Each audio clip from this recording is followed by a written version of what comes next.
Welcome, everyone. Everybody's computers up here are restarting, so it might be a slow start to the meeting, but we'll do roll call votes if we need to for some people, including myself. So again, welcome, everyone. Would you please rise for the invocation and stay standing for the Pledge of Allegiance? Heavenly Father, we are thankful for the opportunity to serve the people of our city. Help us to act with determination, character, and conviction. Help us to listen with understanding and goodwill. Let our discussions be well-intentioned, and may our spirits be lifted because of the friendships we share. We pray for neighborhood spirit and will always advocate prudently for our community. Amen. Pledge allegiance to the flag of the United States of America and to the republic for which it stands, one nation under God, indivisible, with liberty and justice for all.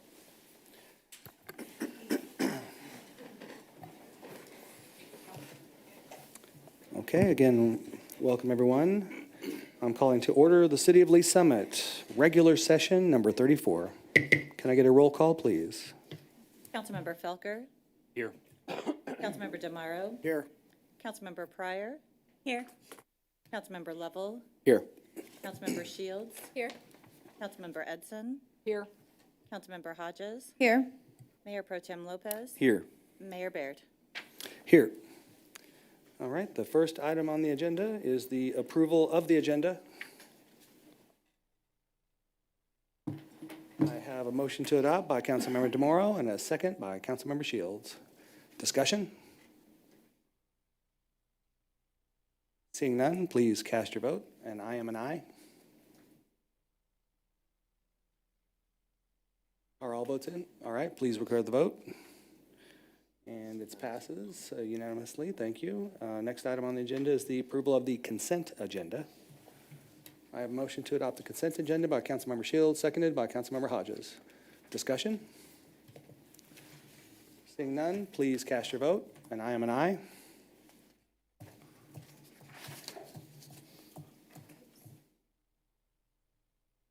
Are all votes in? All right, please record the vote. And it also passes unanimously. Thank you, everyone. Third item is the council roundtable. Councilmember Shields, you want to start us off? Thank you, Mayor. I just want to say that the downtown bunny hop will be this weekend, 10 a.m. Downtown Lee Summit. So I hope all the families can come out and enjoy that. Awesome. Councilmember Edson. Thank you, Mayor. I just wanted everyone to recognize that we have a scout in the audience and his leader. I really failed and did not get their troop and name, but I did want to recognize that the Boy Scouts in the audience. The police department is doing a presentation April 10th on the north side of town called Secured Neighborhood and Property. And this is a new program that the police department is rolling out. And Mayor, if it's all right with you, I'd ask the chief to come up and just kind of introduce the program real quick. Yeah, love it. Thank you.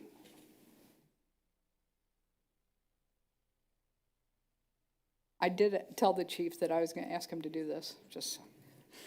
Oh, I saw him jump up really fast. He was ready. Yes, just 20 minutes. Mayor, members of council, thank you for your time.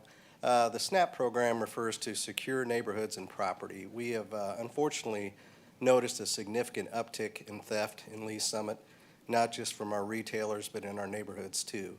So what we're wanting to do is work collaboratively with our community partners, including our residents, to target specific areas that are having a particular increase in thefts and hopefully reduce the problem.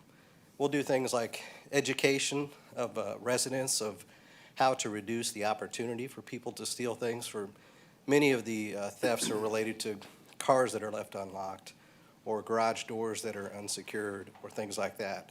But also, trying to catch people in the act too, utilizing some of the technology that we have at our disposal to catch people in the act and hopefully reduce the amount of theft that's occurring. So we're pretty excited about the program. You'll be seeing a lot more on social media and through other outlets here in the next few weeks.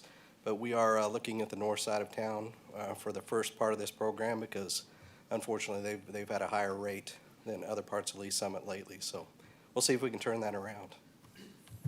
Thank Very you. good. Thank you. Yep, thank you. Thank you. Councilmember Felker. Thank you, Mayor. I just wanted to bring attention to an initiative that some of you all might be seeing show up in your social media feeds.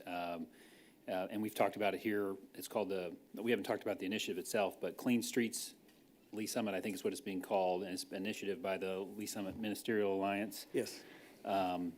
And so if you might see on Facebook, there's a series of weekends. I think it's at 9 every Saturday, starting April 15th.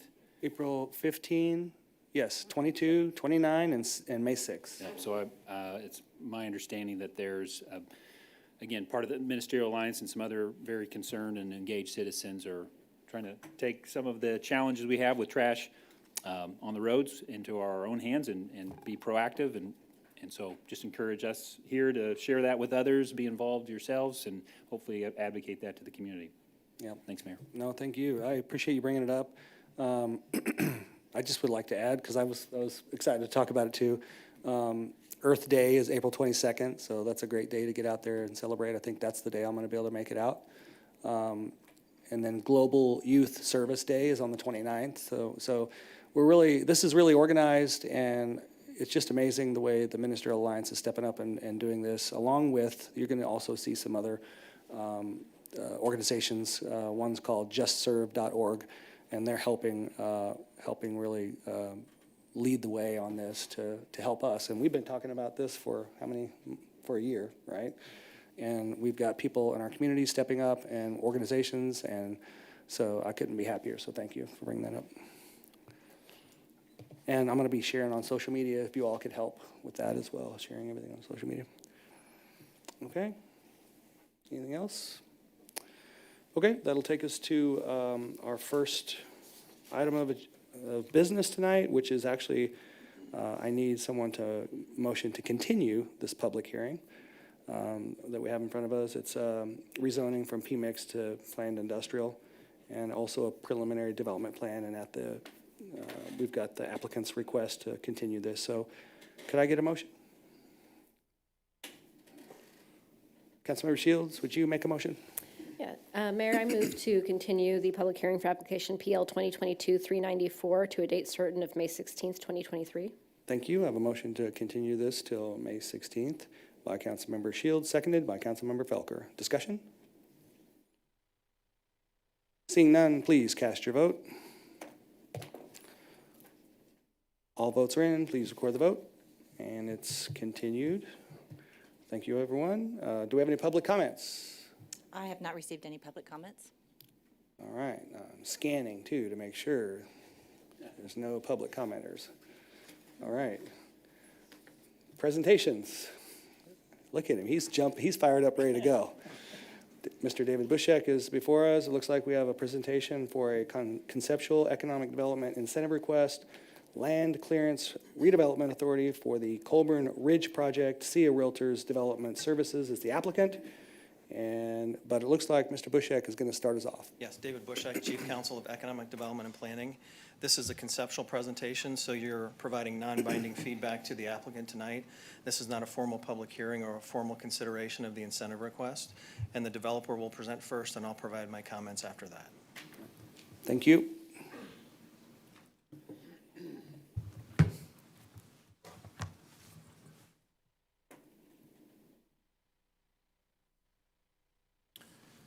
Good evening, Mayor. Kurt Peterson with Pulcinelli here on behalf of and with Mr. Mike Atchison over in the second row here. I wondered why he didn't sit in the front row, but you must not be a front row sitter. But it is my privilege to be here on behalf of Mike. Also, before diving right in with great efficiency, I promise I will say that David Bushek knows this. One of my favorite things in life is coaching baseball with two of my boys. And I thought I was really disappointed the home opener was tonight. And so I used my one mulligan for the season to postpone it to late May. And the way I just juiced myself up that is not a bad thing, it was the right move, it was like 3 weeks ago, was that it's sure to be one of those cold, early spring baseball in Kansas City days, and we'll have a better day in May. But I am really excited to be here. And again, on behalf of Mr. Atchison, always like to give a brief overview before diving in so you know where we're going. There's really 5 elements to the presentation. One is to very briefly touch on who I'm representing, who's proposing to do a project in Lee Summit. Then talk about the project itself, focus on really the centerpiece of this whole presentation is the required public improvements necessary for this piece of land that we'll talk about. Then talk about the public incentives that are being requested for your informal feedback and consideration tonight.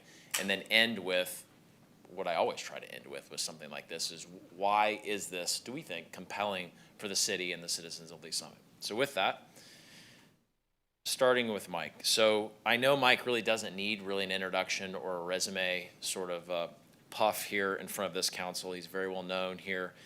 Decades of experience and track record, and maybe best of all, is obviously based here. So you can read the obligatory details on the screen, but again, Mike Atchison is the mastermind behind the project being proposed tonight. The piece of land that's at issue is about 41 acres at the northeast corner of Rice and Colburn. You can see it on the screen, a little funny shape. Just to give you a sense, this is all Mike's land here in red, and that makes up the 41 acres. To give you context, most of you are immediately spotting this, but you have the post office right here, you have the church over here, and you have the library right here off of Colburn. Now skipping to our conceptual site plan, which is on the screen in front of you. So a lot of projects, when developers or myself on behalf of developers come to you, we have a very specific either building or use or set of buildings we're asking you to consider. Oftentimes we even have a tenant or a user. So in this specific case right away, although I want to look at what's on the screen with you, I will say that this is conceptual, which is not unusual for a master development. It's Mike Atchison's years and years of experience and knowledge about the industry, but real estate development industry, but also knowledge about Lee Summit. And so what you see on the screen in front of you includes, kind of going top to bottom, I'm just gonna, it's hard to read the lot numbers, so I'm gonna show you the concept that he foresees for this site. Could be lot 1 down here, maybe small office. Lot 2 is a C-store. You might remember I spoke briefly about this to you a few weeks ago. Lot 3, maybe some sort of office warehouse. Oftentimes we call this flex space. Lot 4 would be a continuum of care facility, which again I can talk more about because we actually have a user that's you're going to see more in a couple weeks. Then going next to lot 5 would be some small multifamily here.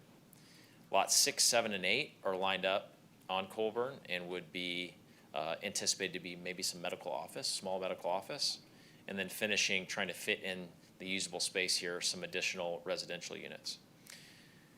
So as I said, there's only 2 users that are actually in, they're not done, but they're in the process of coming to the city and putting plans in front of the city through the planning process. And that is the C-store here, and then the continuum of care senior facility right here. The rest are just, again, concepts, and Mike's pretty good, so I bet he gets a lot of it right, but some of these buildings or uses could change over time. So while we don't know the exact uses for this entire master development, what we do know is there is a massive amount of public infrastructure that would have to be put in place to make this site developable and built out to its full potential. So I want to look at that public infrastructure.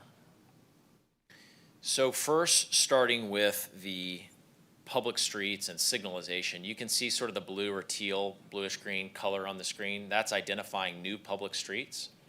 And then you can see down the turn lanes here and the work on Colburn that would be necessary. Colburn here again. So a massive amount of public street work that would need to, and associated signalization that would be necessary to open up this entire site.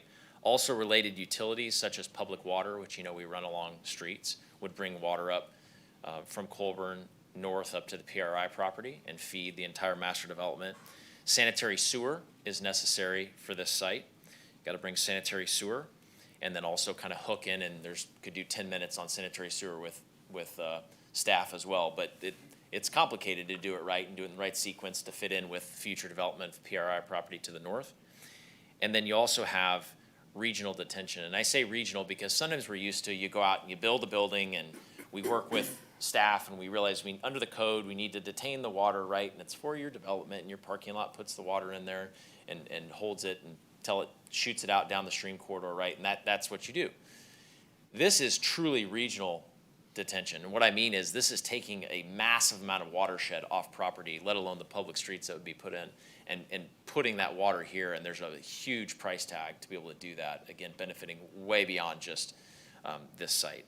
So that's a quick run through to give you a sense. This is not, just putting in a turn lane for a development. There's a lot of public infrastructure that has to happen to make this vision, this concept that Mike's talking about for this property, a reality.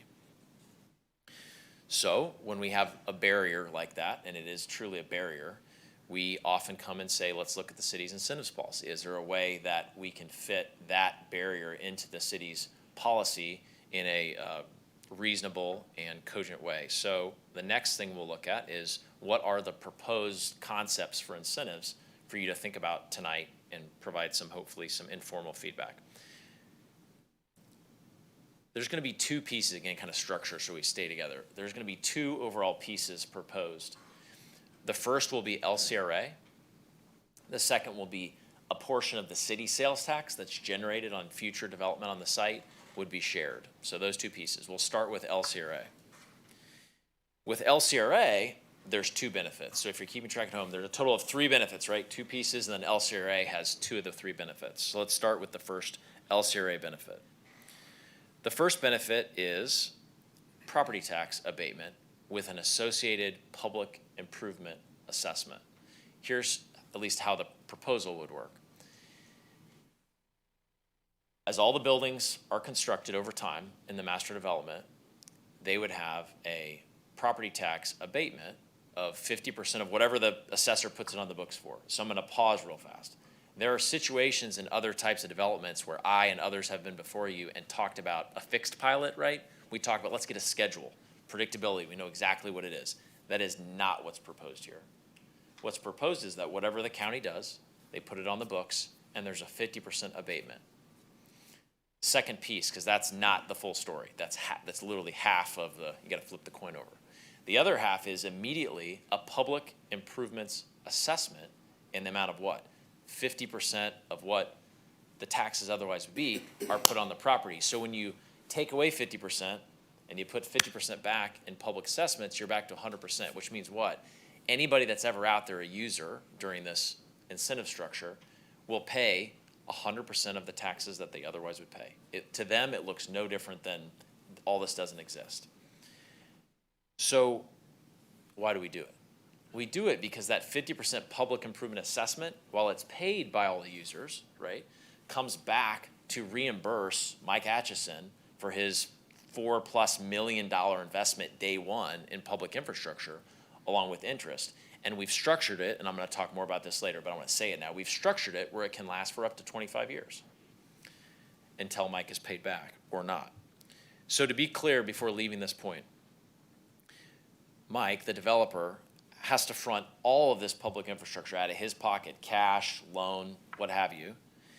And to this estimated $4 million that he would put into this property in public infrastructure will be reimbursed over time. Only if what? And this goes to kind of aligning incentives, right? If Mike sits around? No. If he doesn't work hard he'll certainly build some of the improvements. He may sell, like let's say to the C-store, or so he may sell some pads and others will build. If he doesn't make that happen in a relatively timely way, Mike will not be reimbursed for all of the $4 million+ that he'll put out and all the interest rate that he incurs with a loan and all of that. So it's really the impetus is on him to make it happen, show me the development, or he will not get reimbursed with the structure. So that was the first of 3 total benefits. So we're moving to the second one, which is the second of 2 LCRA benefits, and that is sales tax exemption on construction materials. I know, literally looking at each of you, this is something you've seen a number of times. It's not a new concept, so I'm not going to dwell on it too long, but just say a couple of things. One is that this is kind of 2 things. This reduces the cost of that public infrastructure, that $4 million. We've already baked in, not to be presumptuous, but just how we did the numbers. We've already baked in that sales tax wouldn't be paid on that public infrastructure. So that's the first benefit. It helps Mike get all this done. The second is it provides an excellent tool for the developer to attract the best possible users, because if Mr. Ashton builds a building, MOB, let's say, medical office building, and leases it to somebody, it lowers the overall basis, right, for rent to get that project done. Or if he goes to sell a pad, like it was with the senior folks that, again, I can talk more about, but this big continuum of care. When they found out that this was possible, didn't promise it, because we have a whole process here, but it was possible to have that sort of savings, guess what they did? The response was they increased their number of units across their continuum of care. It's a big deal. It's a big carrot to get the best possible development. So sales tax exemption on construction materials would be the second benefit. This is the slide we always try to put up to help you get the order of magnitude. For the city, cutting to the bottom line, this is across the entire master development, and all the development is approximately $2.3 million of savings for all those buildings and all that infrastructure. And going to the very bottom number on the screen, approximately 20% of that would be from what would be Lee Summit sales and use tax, 20% of that overall savings. The last, so we're on the third, the last of the pieces of this overall structure to help get the public infrastructure ultimately paid for over time is the sharing of a portion of the city sales tax, that is sales tax that's generated by future development on this site. And the specific amount would be half. Now, how do we come up with half? Well, because it's reasonable, it's not all, and we're looking for ways to help reimburse this public infrastructure, but also for those of you that have had some experience with tax increment financing, and this is only by kind of reference and analogy, the idea that a TIF, when you put it in place, captures what when it comes to sales tax? It captures half of the city and county sales tax. So in a way, you could say this is mimicking or following the lead of kind of that structure, although this is certainly not a TIF. So helping you to put that in context a little bit about what that request is. So again, those funds, as they would come in each year, would go to reimburse one thing and one thing only, the public infrastructure that Mr. Atchison would put in at the beginning. This is, as the screen says, based on the C-store right now is the only, in that whole concept plan you saw, the only item we foresee would generate sales tax. This would be based on the C-store, which is $27,000 to $40,000 per year over the lifetime. Again, could there be a user that would come along that makes sense there, that generates sales? Sure, and that would be included too, but right now it's just the C-store in our conceptual plan. So now shifting to, as we've gotten, we have the problem, which is the barrier, the infrastructure costs. We have the proposed structure for public incentives under the policy. And now I want to move to, I said, arguably the most important, which is this in the best interest of the people of Lee Summit? And there's going to be 4 quick slides. This is a preview of those, of pieces that we find compelling to answer that question in the affirmative. Yes, this is in the best interest of the citizens of Lee Summit. And so we'll go through each one of these bullets on the screen briefly. The first is, as you know, there's a US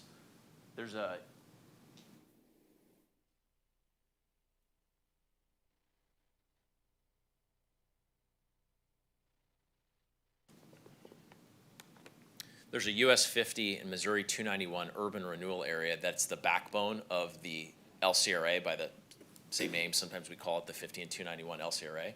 But that's based on a finding that the city made of it, that there's an urban renewal area. If you look at the screen, you can see the dark black outline, which is the northern tip of that LCRA area, urban renewal area. And then the blue arrow indicates that Rice and Colburn northeast intersection where this subject site is. So it gives you context for what we're talking about. So if this was to move forward through the city and through LCRA, we would actually be adjusting that black boundary there just across Colburn to include this property. So the point here is the city has, although not technically, right, but for this area, the city has said this is an area by forming the urban renewal area where we really do want to have extra focus for this kind of project. Second, in the city's incentives policy, as you know, there are a handful of targeted areas for development that the city has said to developers like Mike, hey, take a special look in these areas. This is a place we want to focus for capital investment and development. Well, this property falls within one of those areas, which is called in the policy the I-470 North Targeted Planning Area. Put a little snip there at the bottom where you can see how this falls within that sort of cream color, which is that targeted area. But then also wanted to highlight one line that seems especially apropos and relevant here from the city's policy. It said with respect to this targeted area, Some, I'm reading on the screen, some undeveloped acreage exists on the north side of Colburn Road. However, development of this area would likely require significant sewer and traffic improvements. I would add, and some other public improvements that I identified. But clearly the city's policy knew this is ground that's going to need extra focus and help to be able to get the infrastructure needed to develop it, put it in its highest and best use state.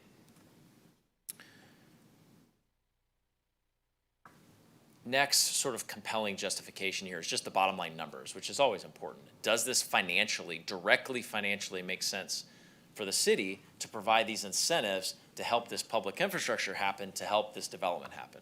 So by the numbers on the screen, today, right now, that entire property we looked at together is generating $800 in taxes. I'm not going to read the parenthetical every time, but you can see we break down the city's portion each time as well. So the whole property generates $800 of taxes per year.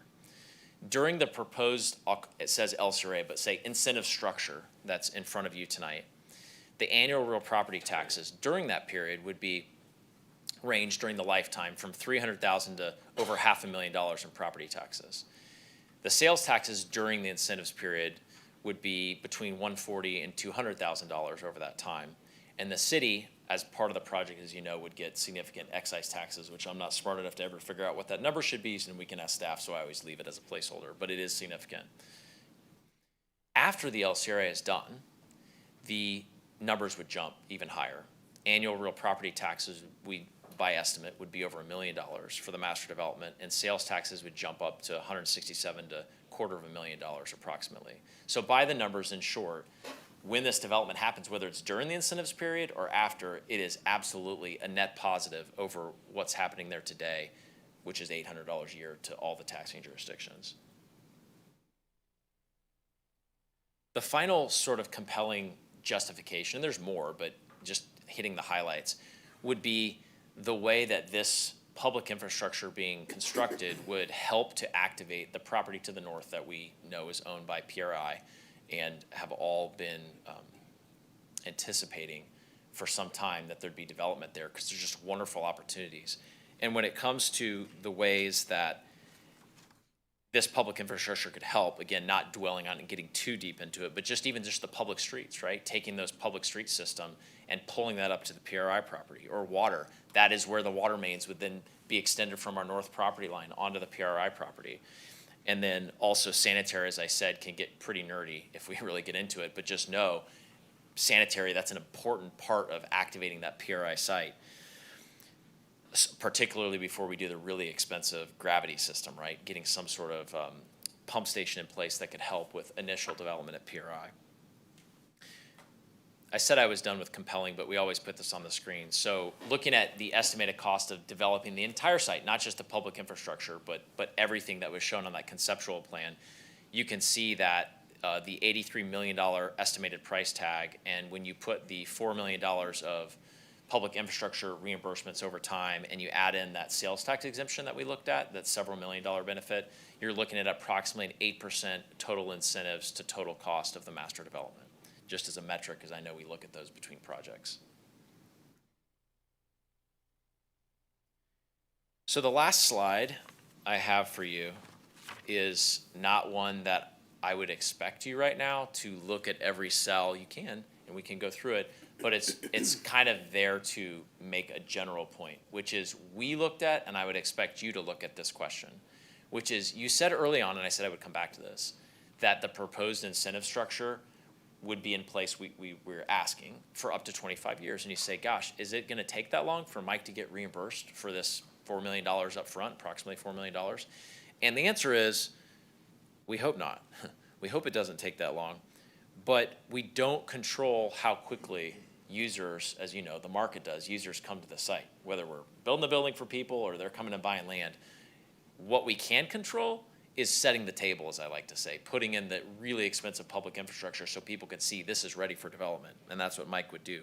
So we need and want the 25-year runway, because this is a massive upfront development cost for Mike, but we hope, a lot of our modeling, and this is what this table gets to, it has different assumptions over on the column on the left, and it goes through and says, okay, if this happens, if that happens, and then you look to the far right, and it says when that again, what we're approximating at $4 million with interest would be reimbursed. You can see in the scenario that we kind of called the baseline scenario, which is the first row, you see 2036, so to call it 11 or 12 years. But there's scenarios here where we go through the variables where, one, Mike never gets fully reimbursed. That's his risk. Bank loan, equity, huge amount of infrastructure, doesn't make it happen in time in terms of development. He doesn't get paid back for all the infrastructure. And there's other times in some of these scenarios where it takes right near the end of that 25-year period, and there's assumptions that put it between the 11, 12-year and 25-year mark. So trying to show this is thoughtful is something we can talk more about, but the answer is we don't know. But knowing Mike with his experience, honestly, and I mean, he could choose to develop anywhere he wants, and he's choosing this site with this structure. I bet you it happens before 25 years is my guesstimation. So in closing, I think the key principle here, my opinion, the key principle here, which is a key principle of public-private partnerships, is does the city want to help make something happen on this site that otherwise is not going to happen? The concept plan, is not going to happen. $4 million of infrastructure is not going to happen. It can't. It doesn't make sense. That's the situation we're in. So fortunately, here we do have a hometown expert that has the financial wherewithal to pull this off and has the belief in not only the site, that with this infrastructure this can work, but also has a belief in the city and the future of that area of the city, that he can attract development. And that's why I would suggest after all of that, we think this is a win for Mike Atchison's team. We think it's a win for the city if we can put this into place. And Mayor, I'd be happy to answer your questions or any of the council person's questions on any of this. Thank you for your time. All right, thank you. We will do questions after we hear Mr. Bushek.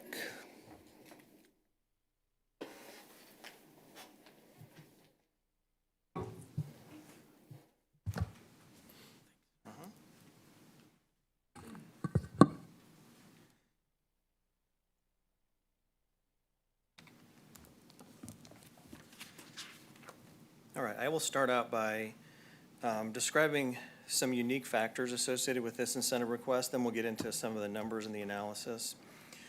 This is the largest LCRA incentive request the City Council's entertained. It's not the and that's measured by total project size. It's not the largest project that has requested incentives. This is less than 10% of the Discovery Park project by total project size, for example. But it's the largest LCRA request that the City Council will have entertained. There's 6 different land uses, which is unique. Usually there's a few land uses, sometimes one land use with an incentive request.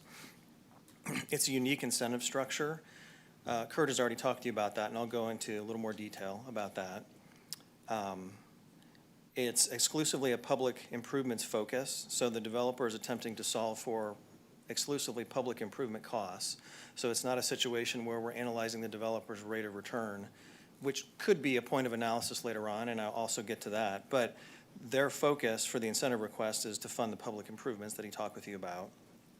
And then one other important point to mention, you already saw this in their presentation, it's not purely residential. To the extent that there's residential in this project, there's a good amount of senior care in addition to residential. So that's why we have this wide variety of land uses, which makes this unique. Based on the discussion that has happened at the last 2 city council meetings where you considered an LCRA request, and then we had some follow-up discussion at the last council meeting, some follow-up questions when you had second reading of that ordinance, as a city staff team, we decided that it may be time to have some general discussion about incentives and maybe do a little reset on what the LCRA incentive tools are. So my presentation really focuses on two parts. One is that general discussion that we'll talk about LCRA generally, and then I'll get into the specific project and the specific request like you're used to seeing when we analyze a project like this.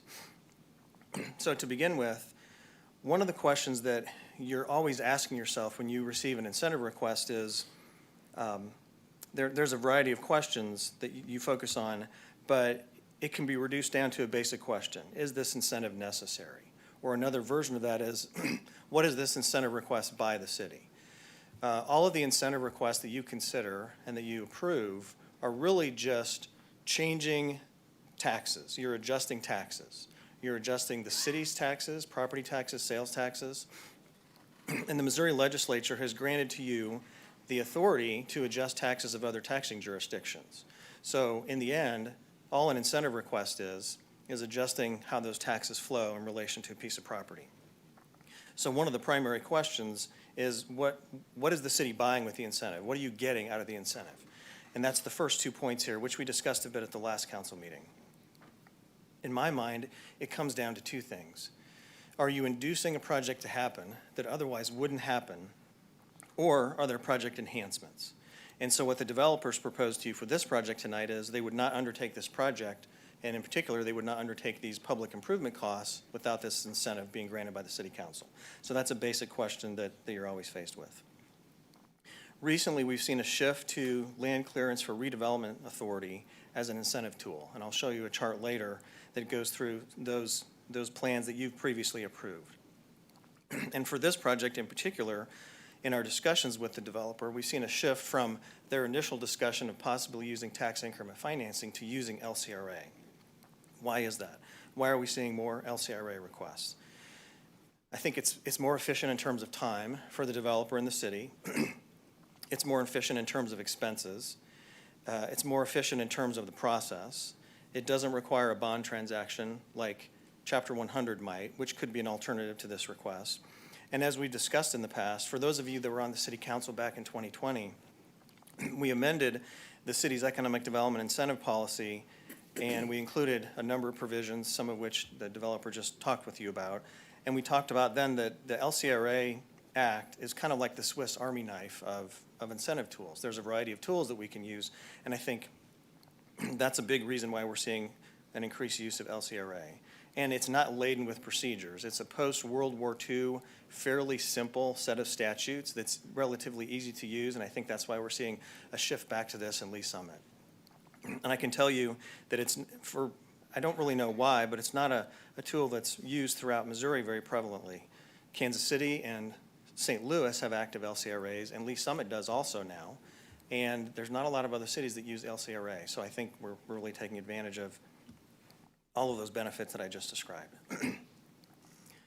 So when you are considering this redevelopment plan, or any redevelopment plan under the LCRA Act, we talked about the three findings that you need to make. It needs to be a blighted area. You need to make that necessity finding that we discussed extensively the last two council meetings. And then there needs to be consistency with the comprehensive plan. The blight finding is taken care of through the public hearing process that they will eventually go through if you provide positive feedback tonight. And then that third finding, consistency with the comprehensive plan, that's really solved through the zoning process. So when you approve the zoning for a project like this, you're really finding that it's consistent with the city's comprehensive plan. So that finding is tackled through that separate process. Then that leaves the necessity. We discussed at the last two council meetings that the necessity finding under the LCRA Act is very general. It says that redevelopment of the redevelopment area is necessary and in the interest of the public health, safety, and welfare of the citizens of Lee Summit. Doesn't require rigorous but-for and financial feasibility analysis. But based on the feedback that we received from you the last two council meetings, unless you tell us otherwise, we're going to be doing that more rigorous financial feasibility analysis going forward for this project and projects like this. So what we plan on doing is engaging the city's financial advisor to do an equivalent analysis like we do with TIF plans. And so if you provide positive feedback, we'll be doing that for this plan going forward. The next slide, this is really a placeholder for potentially later discussion. So I'm going to pass over this, but we may come back to that. And then again, a reference back to that 2020 amendment to the city's economic development incentive policy, where we set forth the 5 types of incentives. This is the Swiss Army knife approach that I just discussed. There's the certificate of qualification, which is abatement of the increased value on property for up to 10 years. There's the sales and use tax exemption, redevelopment plan, which is at the heart of what the request is for this project. There's tailored incentive packages, which can include other types of incentives melded into the LCRA plan. And then there's targeted incentive areas, which we really haven't used extensively in the past. This proposal has components of number 2, 3, and 4. And I'll discuss that in more detail a little bit later in my discussion of this specific plan. But this is a quick overview of those incentive tools. So before I go on to the project specifically, I'll pause and see if you have any questions about the general discussion I've had so far. Not yet. All right, so I'll move on to specific discussion of this incentive request. You've seen this type of sheet before, and I'll walk through it. We start with the developer's request, and I'm focused on 2 time periods. The first is the construction period, and that's the sales and use tax exemption on construction materials. So their request is to issue that sales tax exemption certificate, so all the materials used in the construction of all the buildings in the project can be purchased without paying sales tax. Then for up to 25 years, it's the incentive request that Kurt just described to you. It's LCRA abatement in the amount of 50% with floating assessments. Floating meaning we'll use the county's valuation of the property. It's not going to be a fixed pilot. Then the remaining 50% of what would be the property taxes flow through to the taxing districts. So from the taxing district's perspective, from the city council's perspective, it's the impact of 50% tax abatement in this structure. And then they're also requesting the city sales tax contribution in the amount of 50% of all of the city sales taxes that are generated by any cash registers that develop in the site. I note here that the developer estimates that they could be reimbursed in up to 12 years, but their request is specifically up to 25 years in case they don't produce the project as fast as they would like to. A snapshot then of the benefit to the taxing districts. We start with the taxes from last year. It's a very nominal amount of taxes from all of this property. And then the first year of pilots, which would be after full build-out in the year 2026, would be about $425,000 to all the taxing districts. The city's portion of that would be $73,000. And this is after the 50% tax abatement structure is used. If the project is successful and they're able to essentially turn off this incentive request in the year 2036, then these are the benefits that would flow to the taxing districts. However, if you measure it over the full 25-year period, which is the number down here, meaning all the property comes back on the tax rolls after the year 2036, then the total benefit to the taxing districts is over $18 million. So this roughly $12 million becomes an $18 million benefit if you measure it over a 25-year period. A substantial increase in taxes as compared to what it's producing today. Now, measuring the value of this incentive request to the developer, total project costs of about $83 million. The net present value of the abatement and the assessment component is $3.8 million. The sales and use tax contribution, that 50% sales tax contribution from the city, it's about $200,000. So those two total about $4 million, which is about 4.8, close to 5% of the total project costs. And then the value of the sales tax exemption on construction materials, which is really passed on to the people that build the buildings, is about 3%. So the total incentive request benefit to the developer is about 7.7%. And this is the number that we have talked about on many occasions, with the range being typically between 5 and 25% for all incentive requests. Their request is about 7.7% of their total project budget, measured against that 5 to 25% range we've talked about in the past. And then the impact and the benefit to the city, these numbers here show the impact just to the city if you were to assume that the project would happen and this incentive request is not granted, which the developer has told you that's not the case. But in order to evaluate the impact, if the full project happened and the incentive request is not provided, these are the revenues that the city's foregoing by granting this incentive request. And then these are the benefits that would flow to the city from this incentive request. So that 50% pass-through of the pilots, that's about $646,000. And then the sales tax revenues, which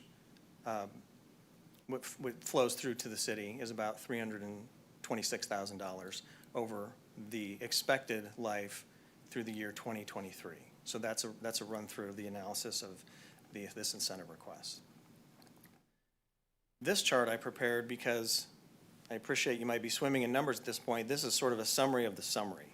This is summarized down even simpler to walk through each of these components.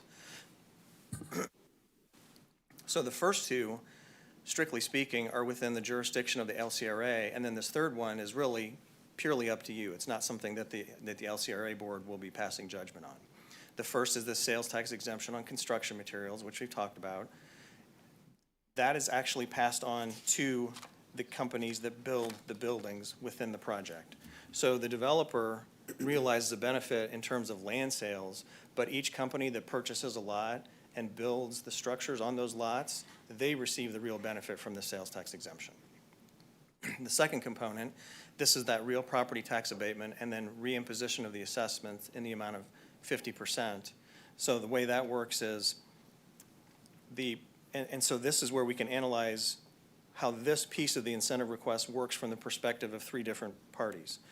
Perspective of the taxing districts, the property owner, and then the developer. From the perspective of the taxing districts, as I discussed, it's equivalent to 50% tax abatement. So the city, the county, the school district, they receive 50% of the taxes, and they're giving up 50% of the taxes for this component of the incentive request. From the perspective of the property owner, the bill they receive from the city equals 100% of what the property taxes would have been paid if this incentive was not provided. So they still pay the tax bill like normal, 50% flow to the taxing districts, and 50% flow to the developer to reimburse the developer for those public improvements. So the property owner, it looks just like a normal tax bill. And then from the perspective of the developer, it's what I just said. The developer receives that 50% that the property owner pays, flows through the city back to the developer to reimburse the developer for the public improvements. And then the last component, this is that sales tax contribution. Developer's request is 50% of all the sales taxes that are generated at any cash registers within the project also flow to reimburse the developer for the public improvements. That's how this incentive structure works.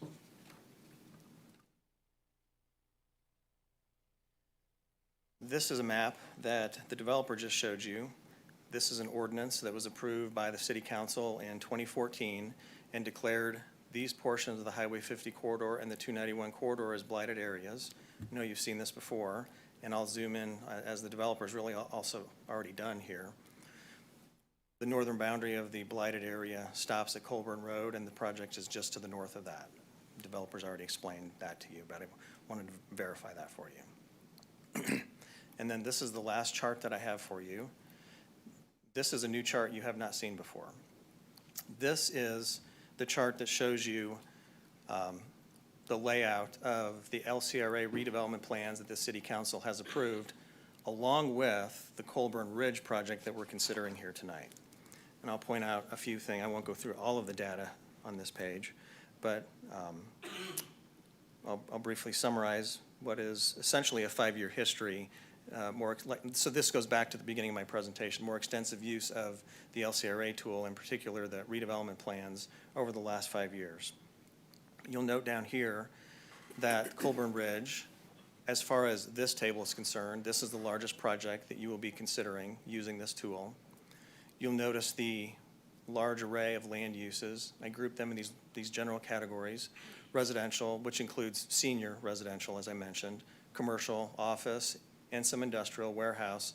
This is a unique project in terms of presenting the full array of land uses, where in the past it's always been one or maybe two land uses. Another feature that you'll see here, and this has been a constant for all of these plans, is the sales tax exemption on construction materials, which the City Council has approved in the past. You'll see the blight finding for every one of these. That's the mandatory finding that I mentioned at the beginning, one of the 3 factual findings that you need to make.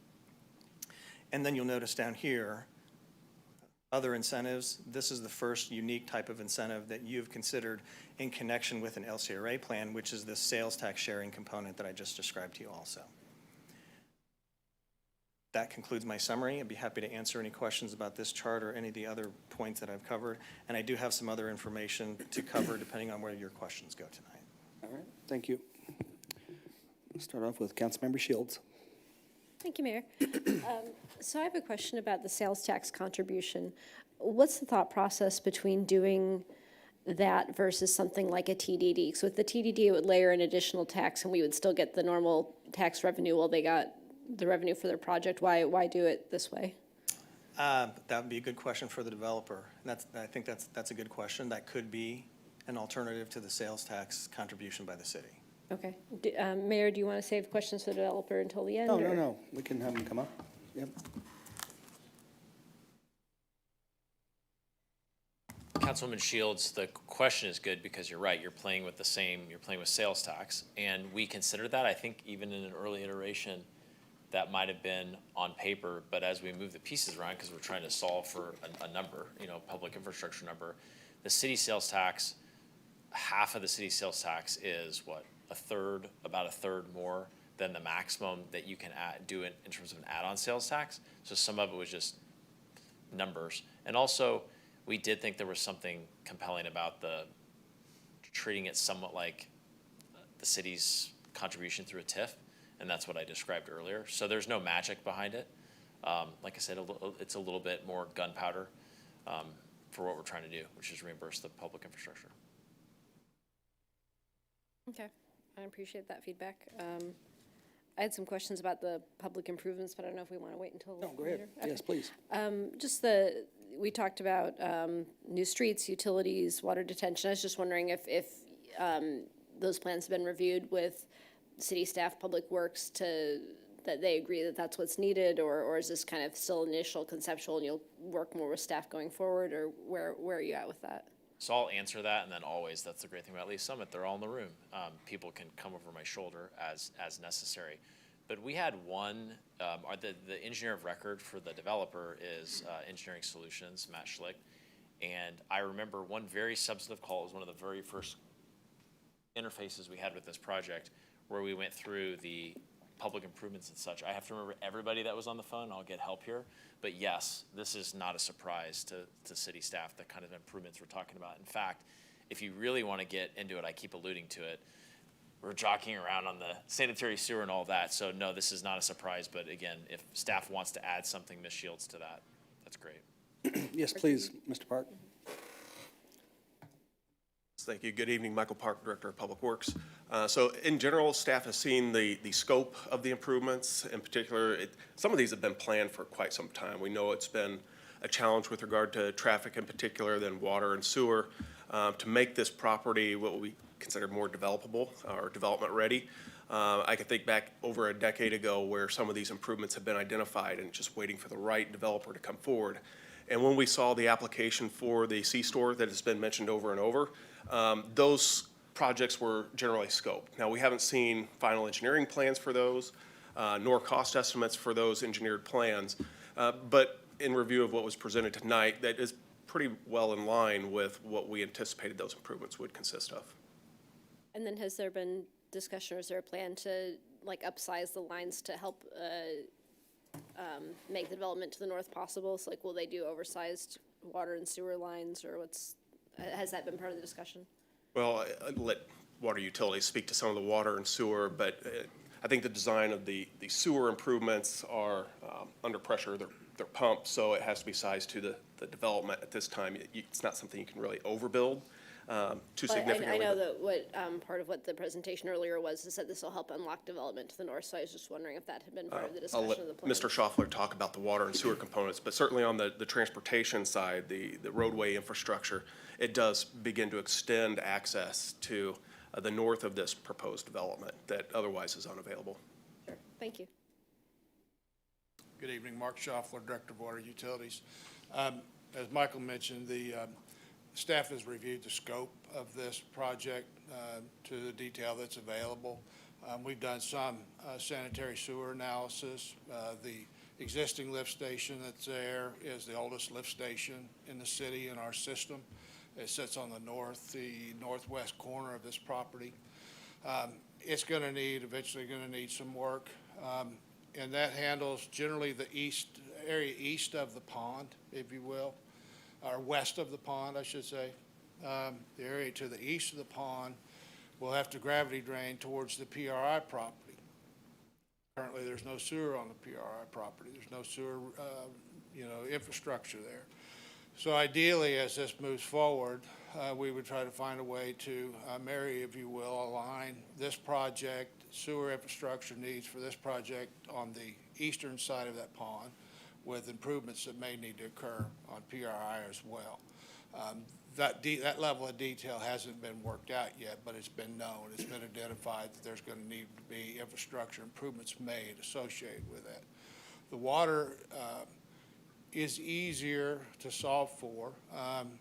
You know, it's going to simply, we have a good water supply, we have adequate water coming into the city, we have a good distribution system, but there will need to be water infrastructure, water lines built to the north that will help to augment the demand that PRI may occur or the development of that property may occur at such point in time when it comes online. It won't be the only source of water to that property. It will also feed from the north, from Woods Chapel coming south, could possibly be served from the other side of 470 as well, there by Strother. But it will augment that. It's going to be necessary to tie those in, make that connection, but it would not be the only source. Does that answer what you're Yeah, looking for? and I was just kind of curious when they were talking about the project budget, if that included maybe making larger investments in infrastructure than just their site necessarily would need. But I know a lot of times, like upsizing those lines, it's not necessarily a huge cost to go from one size to the next. It's just Right, there, good to plan. it hasn't been it hadn't been reviewed in extensive detail by staff, but there has been a review. There has been quite a bit of review on the sanitary sewer side. That side that information has been shared with the developer. I will say approximately half of this is in Water District 13. That presents another challenge as to whether it gets ultimately served by us or Water District 13, which system provides it most efficiently really should be the question that gets answered there. But it's still time, money, and effort that has to occur to make that happen, whatever that is. Thank you, and I'm sure that this will all get into much more detail if the project continues to move forward. Absolutely sure of that. Okay, no, thank you, and those are all my questions, Mayor. Okay, thank you. Mayor Pro Tem Lopez. Thanks, thanks, Mayor. I guess I want to acknowledge, I appreciate Councilmember Shields' infrastructure questions because I had quite a few of those as well. And I appreciate the answers that we've gotten so far regarding infrastructure. And I think overall, as I listened to the presentation, both from the developer and our attorney and staff, you know, I'm trying to look at this whole thing holistically.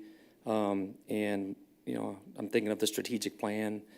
I'm thinking of the north targeted impact area that's described in that strategic plan. And I see a lot of synergies, which I think is good overall from a design and conceptual perspective.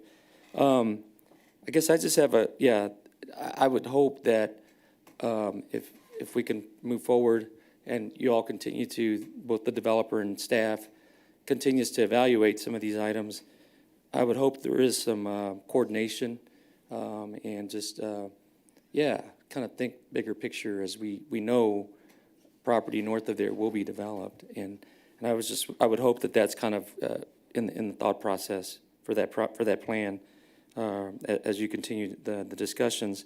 So a couple questions I have for the developer. As far as the infrastructure that you've planned, Kurt, you mentioned that, you know, obviously you don't know, this is a conceptual plan. You don't know what uses will be there on the entire development side, but will the improvements to the property infrastructure be phased in?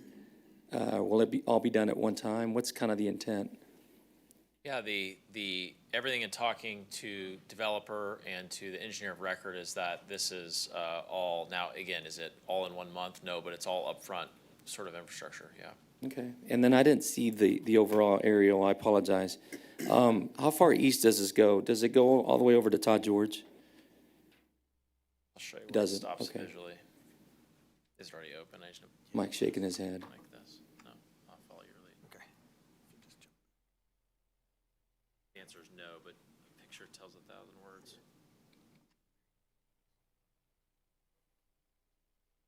Can Mr. Bushek or Mr. Elam, can you pull up, or Mr. Downing, pull up a map or something so we can see Todd George? Because it's a ways over still. As you're doing that, here's the church as a, Okay. you know, just off the eastern boundary. I think that's fine. That's fine, Mark. I appreciate that. I think where I was trying to go with that was, hopefully tonight we'll have some good news after voters get out. We as a city are committing to improve those arterial roads around this property. So, again, I just would hope there's a lot of synergy and, coordinated efforts, if that happens with Todd George and staff. I mean, Mr. Park, the public improvements to Colburn, the turn lanes, how does that correlate to what's going on, hopefully, with our plans, our intentions for Todd George?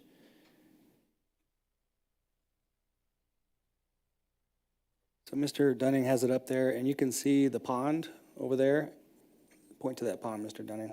And then Todd George is clear over here to the right. So it curves, but it's a little bit funny. So, yeah, Todd George is about a half mile to the east of this development and where the improvements along Colburn would be occurring. I'll just say they have matched what the city's long-range thoroughfare master plan is with regard to providing that connectivity to serve properties to the north. And the improvements on Colburn Road are to really maximize the current capacity of the roadway, doing additional access management, changing where full access is and where limited access is, and kind of moving, if you will, the function of Rice Road, because it's so close to that interchange junction, to the east, and that's really the first north-south road that they're building, and put in a signal and turn lanes at that location. Right, okay, good. So that does impact that, but it's a problem area right now. Okay, thank you. And then lastly, for Mr. Bushek, so I clearly understand, appreciate the developer and your explanation of the three benefits for the incentives. I get the LCRA benefits. As far as back to the question that was asked earlier about the sales tax contribution, LCRA, that's 25-year term is what they're asking for. Yes, up to 25 years. And sales tax, is that 25 years as well? I think the answer is yes. Technically, it could be, depending upon how fast the developer's reimbursed. Their projection, again, is in 2036. It could tail off longer than that.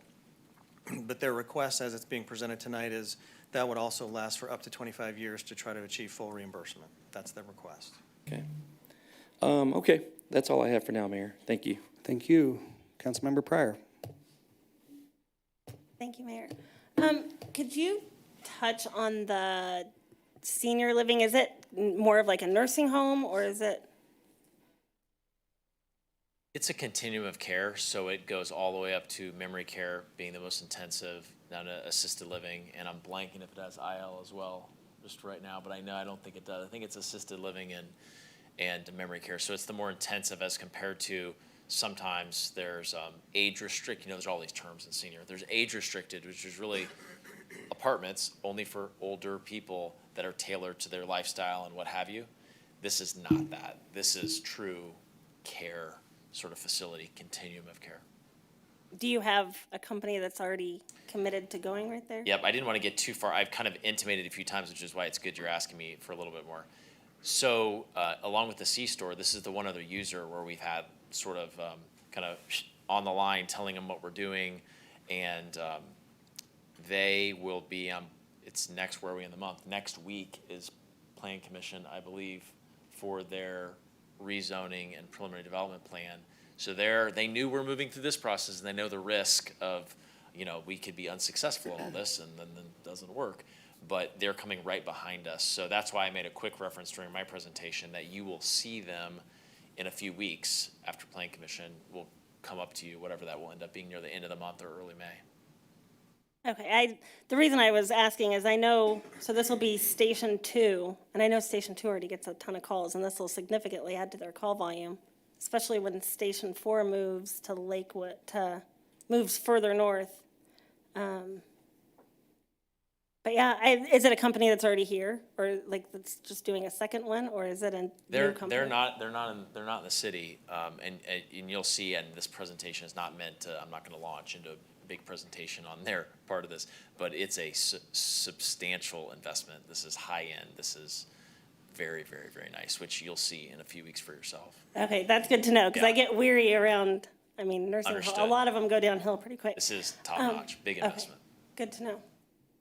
Yeah, I think that, do you want our opinion yet, or no? Oh, Just you questions? can, this is a conceptual, it's not a public hearing, so you can give opinions on this one as you see fit. Yep. I see a lot of good things, and I'm excited to hear more about the senior living, but I see a lot of good things with this. Thank you. Yeah, thank you. Councilmember Felker? Thank you, Mayor, and appreciate Mr. Peterson for your presentation, and Mr. Bushek, certainly. Mr. Atchison, appreciate your willingness to invest in our community. So just a couple of questions, maybe to help me clarify a few things. We've talked about the 25 years or less is the way these incentives are structured, and so long as they are, again, the dollars come back, if you will, for that public improvement assessment and the sales tax sharing, once the dollar amount is reached, 4 million plus interest, then it shuts off, and the 50% would then revert back and the normal taxing as it would normally, as well as the sales tax would also return to normal. Is that Yes, accurate? that's correct. And to show you here, just to kind of put it in context again.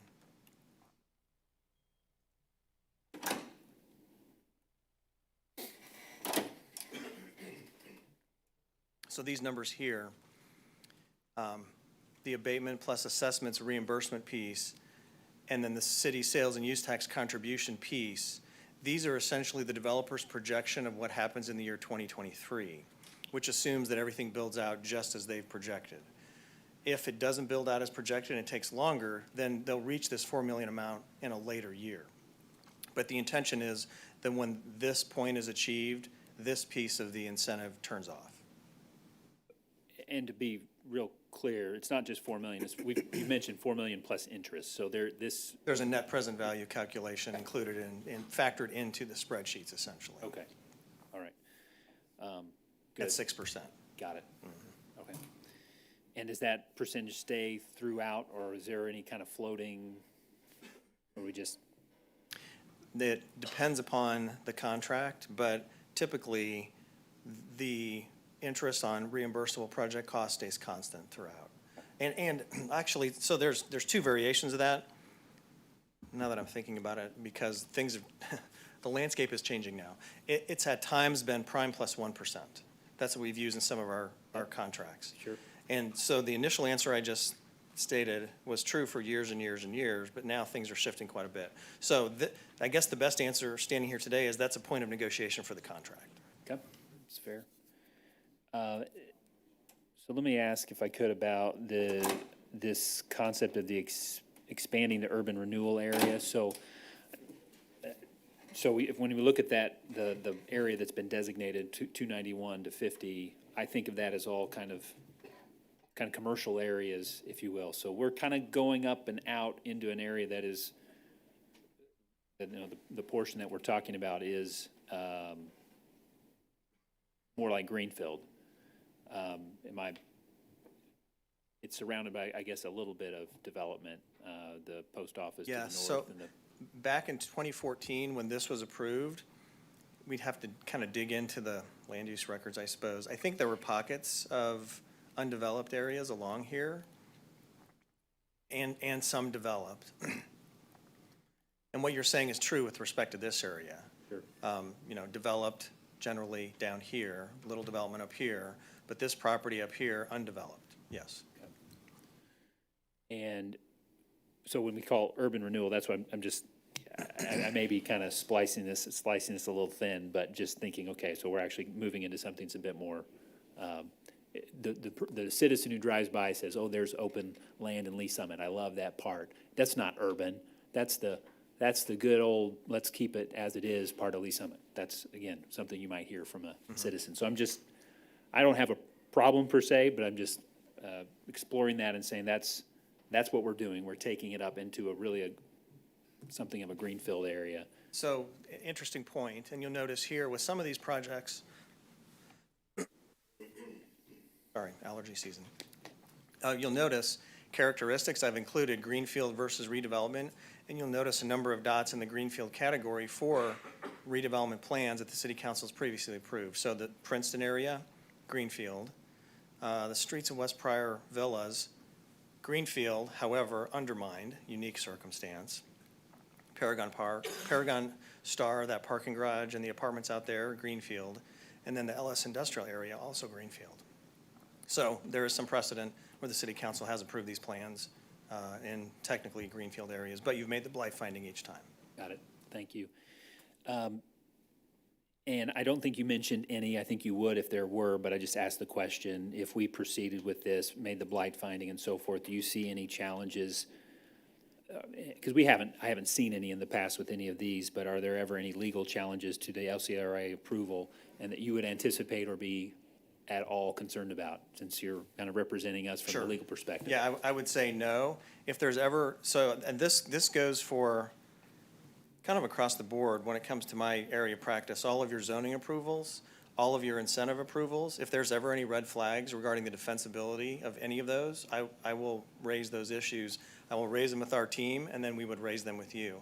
One of my primary jobs is to make sure, this is sort of my prime directive when it comes to this sort of work, I'm going to make sure you make a fully informed, legally defensible decision. And that legally defensible part, that's always working in the background. Great. Thank you. We appreciate that. Then shifting my question just a little bit here to the sales tax element. If I heard and understood correctly, we're not doing that. The sales tax sharing is not under LCRA. Correct. That is just simply, we are saying we're gonna slice the pie and you get a piece of it. That's their request. And maybe the way to think about this in connection with previous projects, Discovery Park is one of the recent large projects. That was a TIF plan and a community improvement district. And so when the TIF commission reviewed the TIF plan and made a recommendation to you, the numbers associated with the community improvement district were woven into those projections. That's not something, the CID was not within the jurisdiction of the TIF commission, but it was sort of baked into the numbers. It was incorporated into the numbers. So when those two components came to you, you made separate decisions on the LCRA plan and the CID. And we have a similar situation here. The LCRA board will be reviewing this plan, and those first two items that we discussed are technically within their jurisdiction. The numbers associated with the additional request, the sales tax sharing, will be incorporated into the spreadsheets, but technically it's not part of their jurisdiction, and you'll be passing judgment on both of those. So, and have we done, so my question about this sales tax sharing, what authorizes us to do that? Like, so that's where I'm kind of just wondering, what authority do we have? Those are sales tax monies coming in. Right. Typically would be used for the various purposes we Right. appropriate for. What gives us the authority to? Yes, so that's a legal issue that we'll definitely be paying attention to if this moves forward. And so in our sales tax, there's 5 components. You've got the general sales tax, capital improvements, transportation, parks, and public safety. From a purely legal perspective, only those first 3 can be spent on the items that the developer is proposing to be reimbursed. Our park sales tax and our public safety sales tax can't be spent on roads. So the way we would structure it when we get to this point, if everything moves forward, is it would be an amount equal to 50% of the sales taxes from that 2.75% total from the first 3 taxes, the general, the capital improvements, and the transportation, would be used to reimburse the developer. That's how we'd have to do it from a mechanical standpoint. So, so that actually lends to a bit of a disproportionate effect on the buckets that we allocate from. It does. Correct? Yes. Okay, I think it's just helpful. Yep, I mean, so this is a very astute line of questioning, but what I'm telling you is how we would have to implement it if you say yes to this request. And I don't know what to think about that yet. I mean, Sure. So it kind of actually goes to my next question, which may not be, Mr. Bushek, for you, but this is a general question that maybe for Ms. Wordleman, I'm not sure, or maybe someone else, staff, but when we approve a development that, or approve, excuse me, an incentive project where I'll use the term, it provides a compromised revenue stream. We're now allocating something that's less than 100%. So now we have a portion that's now going elsewhere rather than back to the city. Do we, as a staff, have a way of quantifying the impact of that on our overall services? So, meaning, we know that we're going to take, so many acres of land, develop it a certain way. We have projections from the developer's perspective that it's going to provide this kind of feedback, or excuse me, this kind of revenue to the city. Beforehand, it was $800, and now it's going to be so many thousands or millions more. But with that development, we now have city services that are now provided.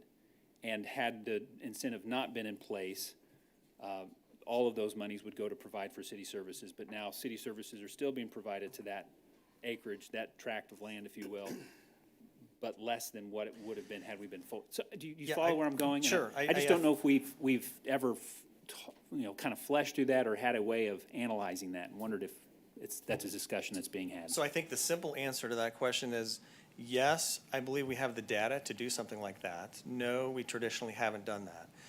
To do that sort of analysis would require finance department staff really to get really granular and track things very carefully to do that sort of analysis on a tax parcel by tax parcel basis, coupled with going and analyzing service calls, police or fire service calls, and then doing the math. And that's really granular analysis that I think the data exists, but I don't know if we've ever done that on any significant basis.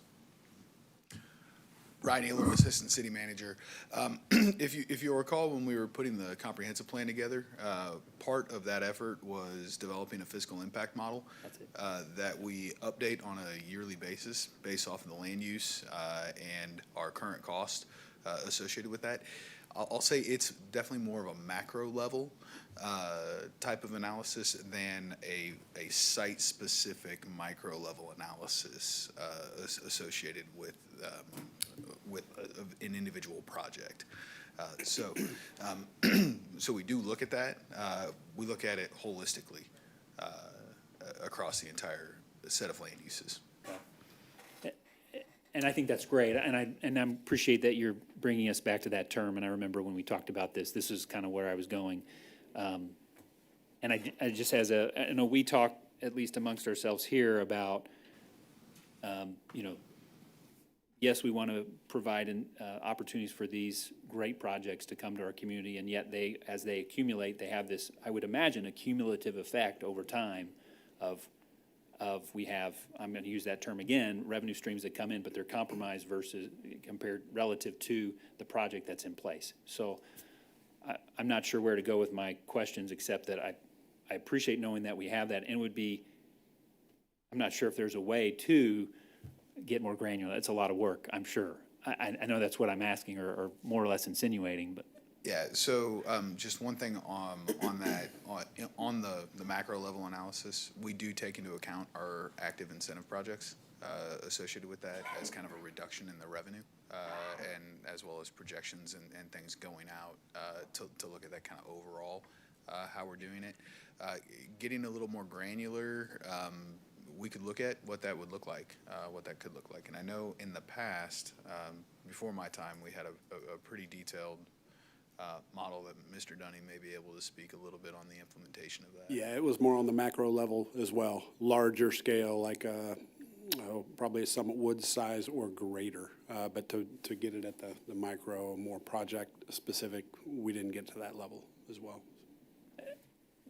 So part of my thinking now is, well, would it be helpful to, even from the larger macro level, to say, okay, here's our snapshot of what's the fiscal impact of present cumulative projects.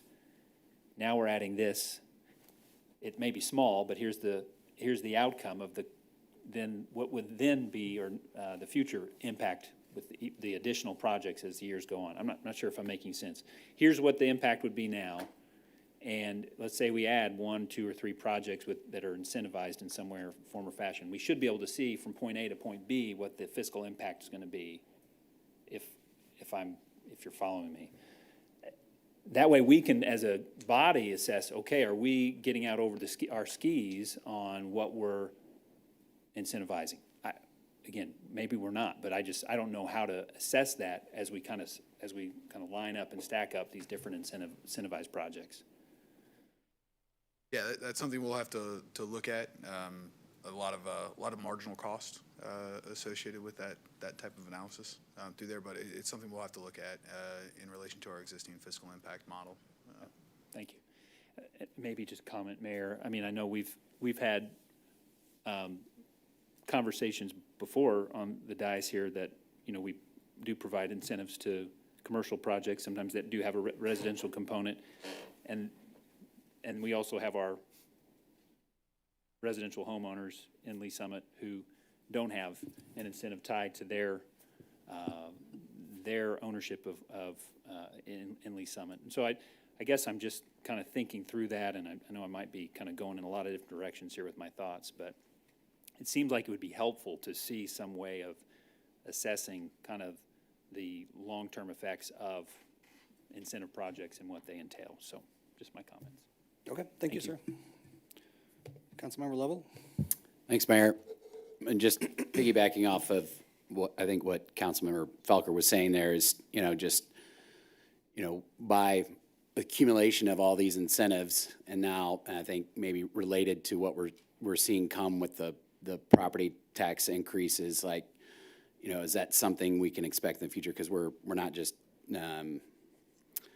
lowering our tax base, we're lowering the counties, and the county obviously makes some of those decisions. So I think it's kind of an interesting point, maybe a bigger view of what we're doing there. But I do appreciate Mr. Bushek mentioning that we'll get more of a extensive analysis on this project. I felt like maybe previous LCRAs, like you really kind of going through the numbers, scrutinizing some of those line items. Is that kind of, did I understand you properly? Like when this comes back to us, that we'll have a better view of the costs associated with the project and. Yes, so what we plan to do is for this type of project that goes through LCRA on this scale, and we have yet to discuss, like compared to the Ellis Glen project that you saw the last two council meetings, that project budget was, I think, $9 million. This is 83. Right, there you go, $8 million. And so would we impose, the question is kind of from a policy perspective, would we impose arguably a burden of full financial advisor analysis on a smaller project as opposed to one that's 10 times as big as that one? That's one of the questions. But for this project, I think we will plan on doing that. And for projects of this scope, we will plan on doing that even though they go through the LCRA. So we'll have a more rigorous sort of but-for and financial feasibility analysis from our financial advisor. And I think that's just good practice in general. I mean, you did make a comment earlier that, the LCRA is easier. I don't necessarily think that's maybe the best term to use. And I know it may not meant that way because I don't want to circumvent other processes because this mechanism's kind of easier to go through. I still think we need to be doing our due diligence and making sure that we as a body have, full information on some of those things. I will say I do like, I like when public infrastructure, like the improvements we're making there and seeing kind of like,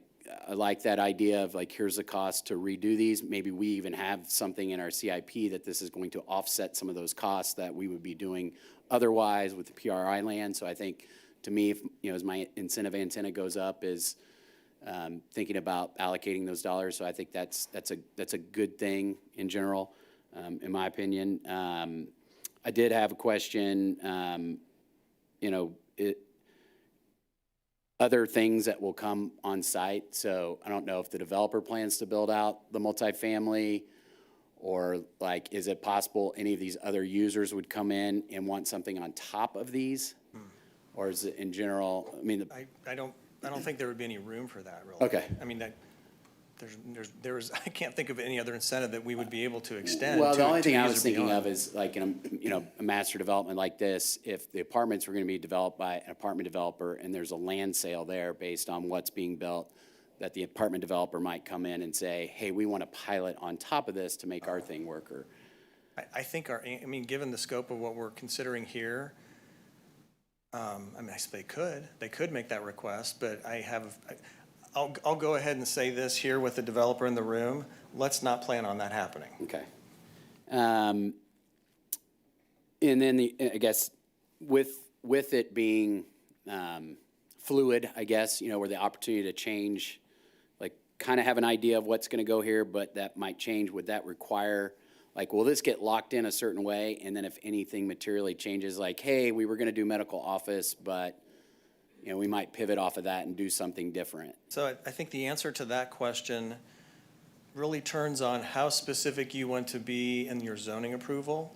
And as a point of comparison, for the Streets of West Pryor plan, the rezoning and preliminary plan, development plan approval for that project was very specific regarding specific uses on a lot-by-lot basis. And the question that we would then turn back to the city council is, do you want to be that specific in this case, or do you want to provide a range of flexibility to them? Yeah, I'm not sure I know that answer yet. But I was just thinking also, is like, does it, I guess it would fall in line with that, but restricted uses, like, you know, it's like we're going in with this idea that it's gonna fit these needs, and then something significant changes with that, like, hey, well. Yeah, and I think there's probably a range of responses to that issue. One would be each lot needs to select from this list of uses, or being more restrictive, this lot needs to be this use, this lot needs to be this use. There's a range of response to that issue. And again, not trying to be hard and fast with anything and knowing that things change over time and being fluid, but then also just making sure there's some parameters in there that if it significantly changes, maybe there's some options there, but that's all I got. Thanks, Mayor. Mayor, if I could comment on, I was taking some notes on various issues that we've been talking about. I could respond to some of these. I think this will be useful to aid in the discussion. Back on the question of the public improvements, sewer improvements, coordination with PRI, I can say this. We've been discussing all of the land uses and a comprehensive infrastructure financing plan with PRI for several years. I'll keep the summary simple here. We delivered a package of documents to them in December. We're waiting for their response to those documents, and we had a meeting with them 3 weeks ago. And so I was sort of crossing my fingers that we would have heard back from them again before we had this conceptual presentation tonight, and we'd be in a better position to talk about the financing plan for development of the PRI property in connection with exactly the issues you're asking tonight. If I had a guess, and hopefully we'll hear back from PRI soon again, our discussion with them on those issues may meld into discussion of the public improvements for this project. I'm hopeful that happens. Another point that I wanted to clarify on something we were just discussing, when I was discussing the ease of use with the LCRA plan, one of the things I was really focusing on, but some are, sort of glossing over, is some of the other incentive tools, in particular TIF, has some extremely rigorous and demanding notice requirements. And so one of the things I was really trying to summarize is, process-wise, it's easier, but we still give the taxing districts full opportunity to come and provide comment. And we encourage, every time there's an incentive request, that the applicant goes and has a meeting with the school district to talk with them about the impact. You've seen that on a lot of recent projects, and I'm confident that will happen with this project too. So I think that's important. And one of the points that I wrote down, I didn't say this, but in my notes, talking about how we plan to do the more rigorous financial advisor analysis is, this is what I jotted, we don't want to sacrifice review and scrutiny for efficiency. So I'm very mindful of the issues that you just raised, and that's something that we're trying to address going forward. And then there's one other point that I think it might be helpful to explain if I go back to one of these sheets here. Jumping around a little bit. Back on the question of impact to the city versus cost of services that Councilmember Felker was asking about. In my mind, it comes down to a fairly simple analysis, and it can get detailed, but here's my thinking. You've got the revenues that this property is producing today are up here. It's nominal, virtually nothing for the city. We're not providing any service to that property. Now, the question is, once we start providing services, does this revenue pay for itself? I mean, that's the basic question. And so what I was thinking in all of that discussion that we were having is, and this is sort of in between the macro analysis that Mr. Elam was talking about and the more granular analysis that I think you were alluding to. The next question for me will be, can we develop a basic per unit cost for these different type of land uses to then analyze, does this revenue flowing to the city pay for itself in terms of those costs? Which may be a middle ground between analyzing this on a parcel by parcel analysis and trying to use some aggregate data to say, for these land uses, the per unit, per door, per whatever cost to the city is X, is this gonna pay for itself or not? And then we can factor in the spin-off benefits. These residents are gonna go shop, and there's the sales tax spin-off benefits. You can get more sophisticated, but I think that's where the analysis could go. All right, thank you. Councilmember Shields? Thank you, Mayor. Mr. Bushek, I appreciate your last comment, because this is something that I had raised, I think when I was first on council a couple of years ago, just trying to get an idea of the increased cost of serving these properties. Will we be able to afford that? Are we actually hurting ourselves if we're only getting like a 50% tax stream? So some more information like that, not necessarily going a deep dive into the exact site, and but being able to get some idea of about per door or per commercial site, just approximately what we would expect, I think would be great. Right. And then, but one other comment I wanted to make is, especially in a project like this where we're looking at most of the reimbursements going to public infrastructure, things that we want, things that the city of Lee Summit has wanted for a long time, building these roads out, bringing up water lines and sewer lines. I think for me, that's a lot easier to justify, that it's not lost revenue so much as it is a way to pay for something the city's been trying to do for quite some time. So overall, Mayor, if you're looking for opinions from the council, I think I'd be overall supportive of this. I am skeptical of the sales tax sharing. I know it's a very small component of the overall incentive request, but I don't like creating a new thing that everyone's going to ask for, and when we could do something like a CID or a TDD that doesn't impact our own revenue stream, but could still get them what they need to complete the development. Thank you. Thank you. Okay, let me try to summarize. You guys, Councilmember DeMore, I see him. Go ahead, sir. No, it's all right.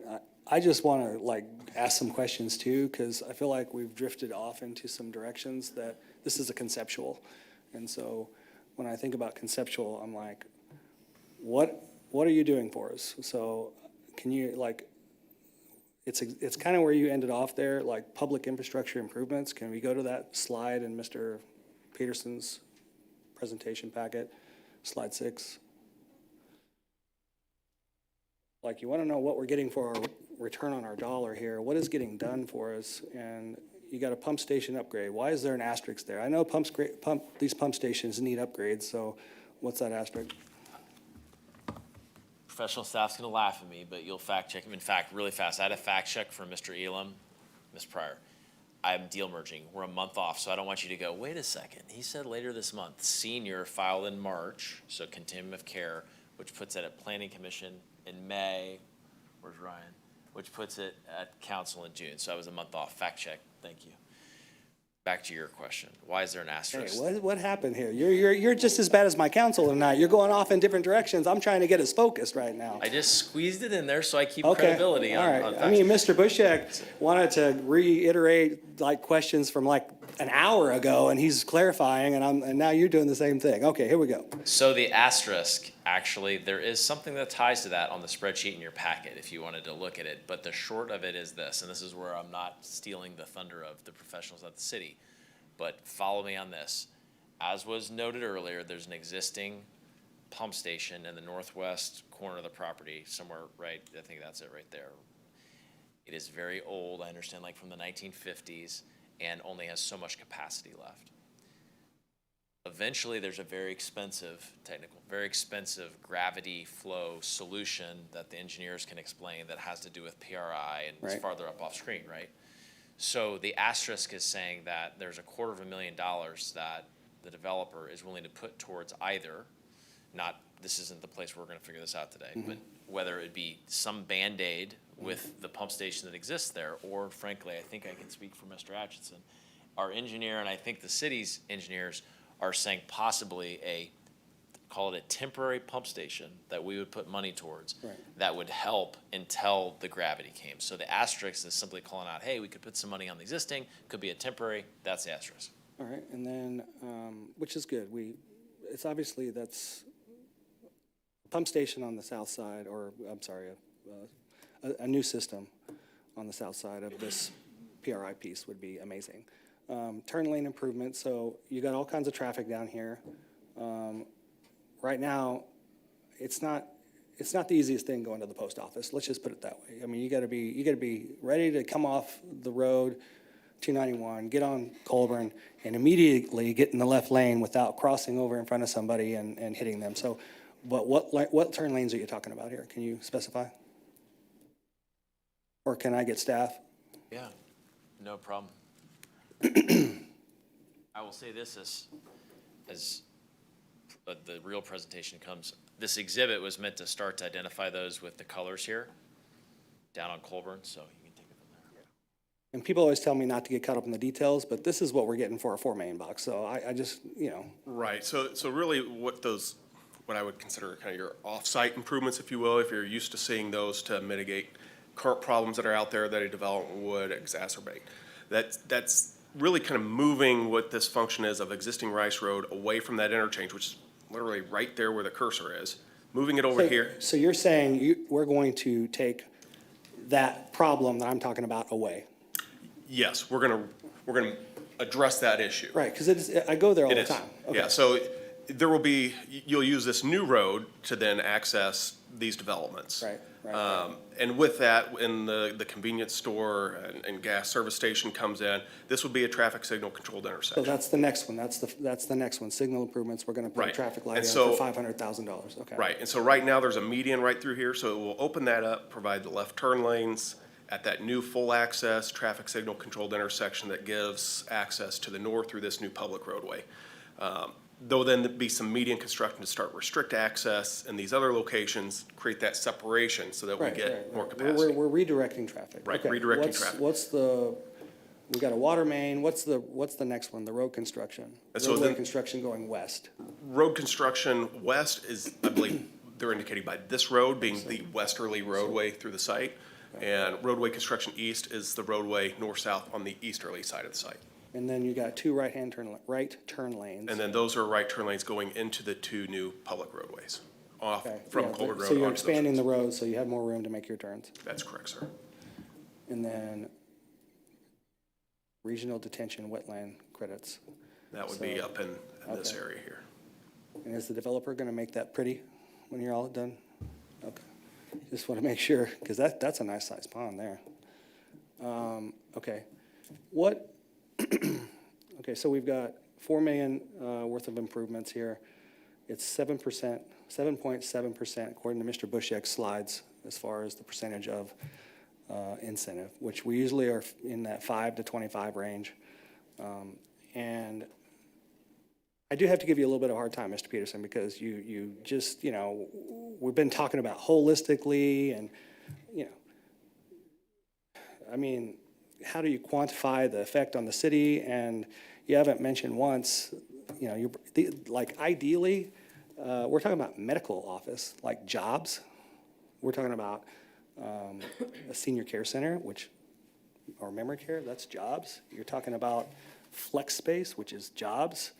I mean, and it's the kind of jobs we like. Medical is what we like. So, when you come back, you got to bring that too. If we're going to be talking holistically, how much this is costing the city, we want to know what the benefits are. We get these road improvements, but we get, that's making things safer, and it's otherwise not going to happen. But we're also bringing more medical to our healthcare hub that we already are. So I would like to make sure that that's included in the presentation, along with, if we're going to get into the granular stuff of how much this is costing and whether or not the police and fire can handle this, because I'm pretty sure they can handle the medical offices, but I understand the concern about the residential and such.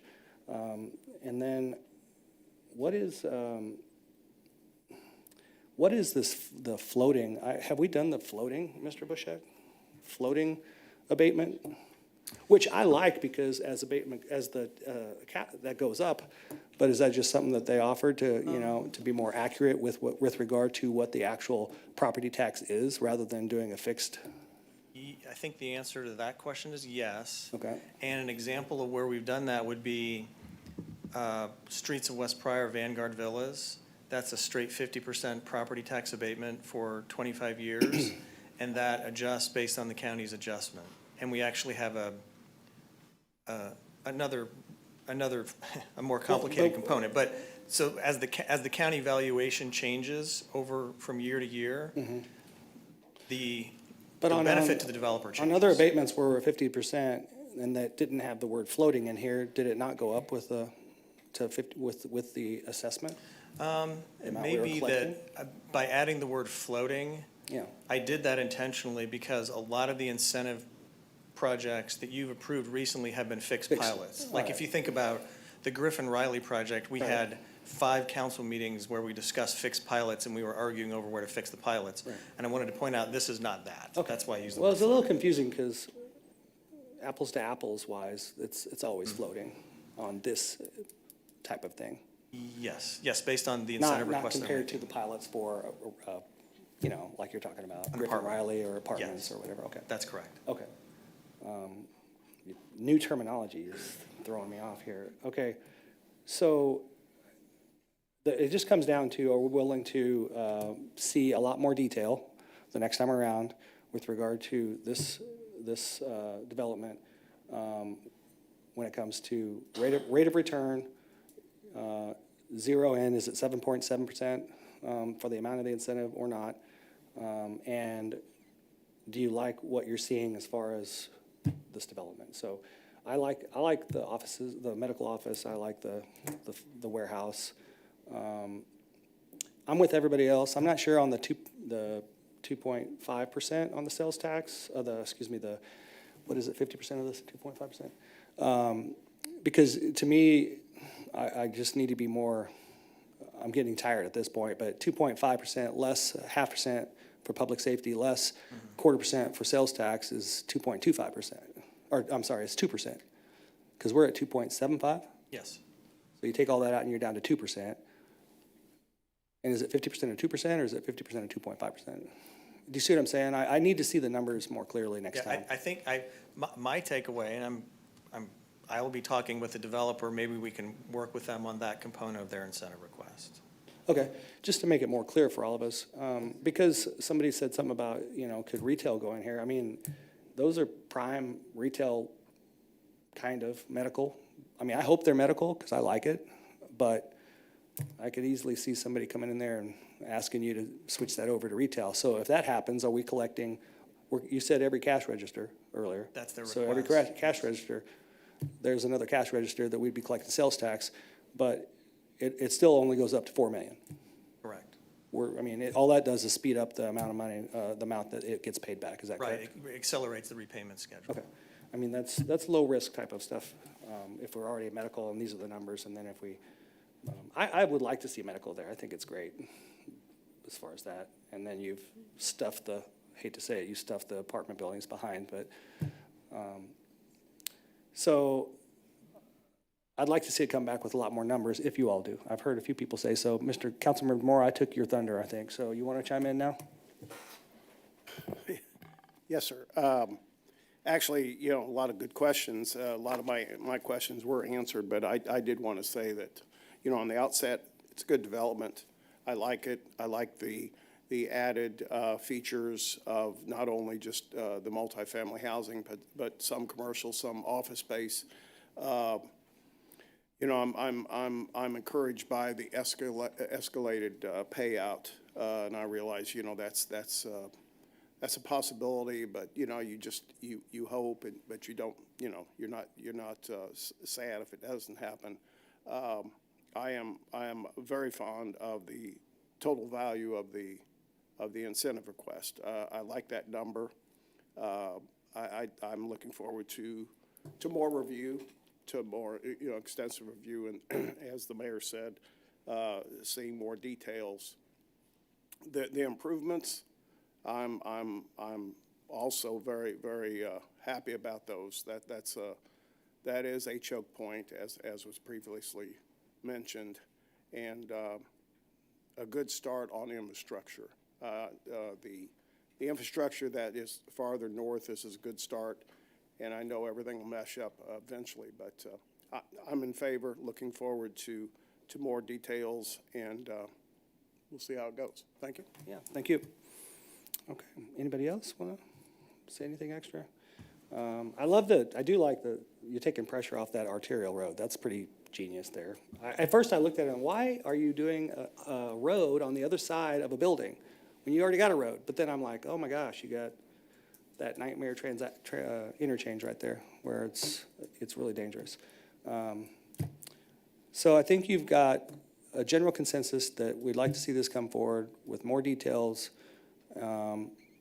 And you heard kind of the areas of the concern. The one that sticks out to me is the sales tax thing, so that we all understand that better. But otherwise, I can't wait to talk about the details of the roads and the parking lots. And I mean, I'm looking on here trying to see how do you get to the apartment buildings and such. Let's make sure we can get there, that type of thing. But it looks pretty interesting. And with that, I'm going to close this out. But I will say this. I didn't want to interrupt your flow with the baseball thing earlier, but I've been really thinking, the baseball's, it's on right now, right? And I always wanted a kid, and you're talking about coaching, I always wanted a kid that was a lefty. I wanted a lefty so bad, and I didn't get one. But there's good news. I'm not joking, okay? My German Shepherd is left-pawed, I swear to you. She is a southpaw.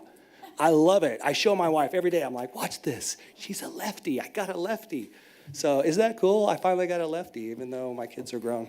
So, and I swear I can prove it to you all. I'll record her and I'll send it to you. So with that said, thank you, Sarah. Thanks for investing in Lee Summit again, Mr. Atchison. And do you guys want to take a break or you want to power through? Oh, they want to power through. They want to go watch the election. So then we will power through. Resolutions. Miss Fowler Curry, would you please read Resolution 23-06?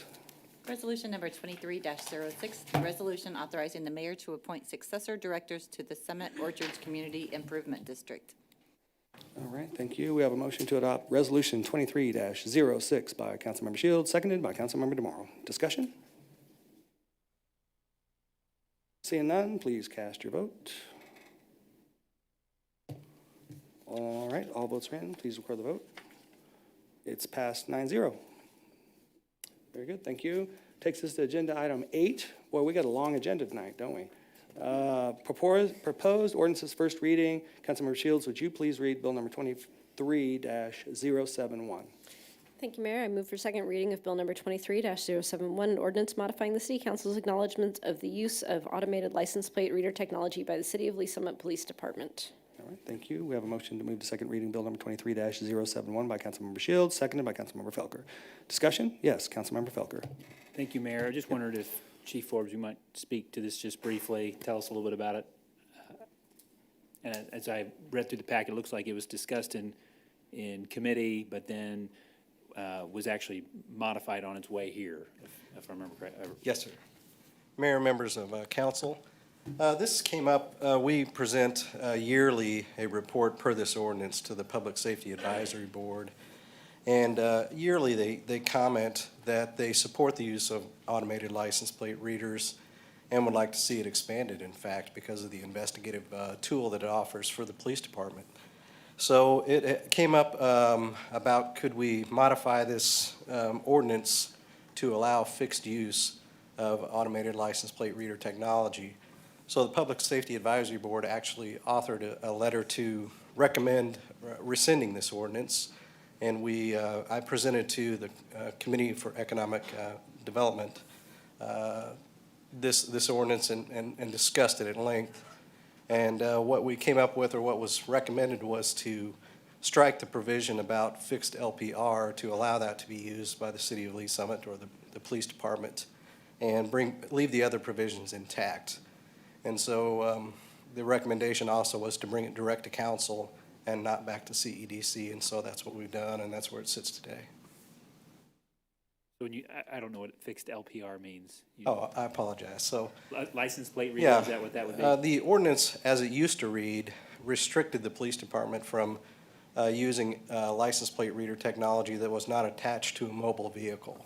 So we couldn't, for instance, attach it to a light pole or an overpass, or even park a police car and use it as a fixed location. You'll see that police departments throughout the metro are using these fixed license plate reader technology for investigative purposes and have solved pretty significant crimes with it. Blue Springs just added 24 LPRs in a fixed fashion. The City of Independence just added about 40. And so we're looking to do the same here in Lee Summit.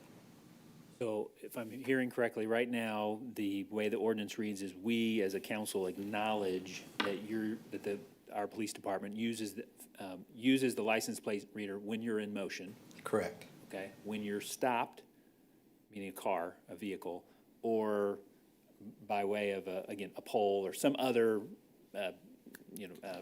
place that the camera would be put, that's not currently used, and we're not acknowledging that it would be used. Right, and that was the most challenging aspect of the ordinance for us to use the technology in a way that's most effective and would provide us the biggest investigative benefit in protecting our community was the abolition of that fixed method of use. And, okay, so then just two follow-up questions, I think. One is, this is not a technology that's taking images of people's faces, of who's actually in the vehicle. It's just a reader that's honed in on looking at the license plate, or does it actually capture the image of the vehicle as well? Well, obviously, there's many different vendors, and so they all offer different solutions, and I don't want to blanketly say that the technology is only capable of this or that. The interest we have in it is capturing the license plates alone, and that would allow us, if, for example, a stolen car enters Lee Summit, or a car with a homicide warrant attached to it, it would notify our officers that this vehicle's entered our city, and we could take action against it. Another example is if somebody committed a crime, we could actually get a copy of that tag, or all the tags that were in that particular area for potential witnesses too, and be able to potentially identify at least a license plate that may help be fruitful to us in the future in tracking down suspects.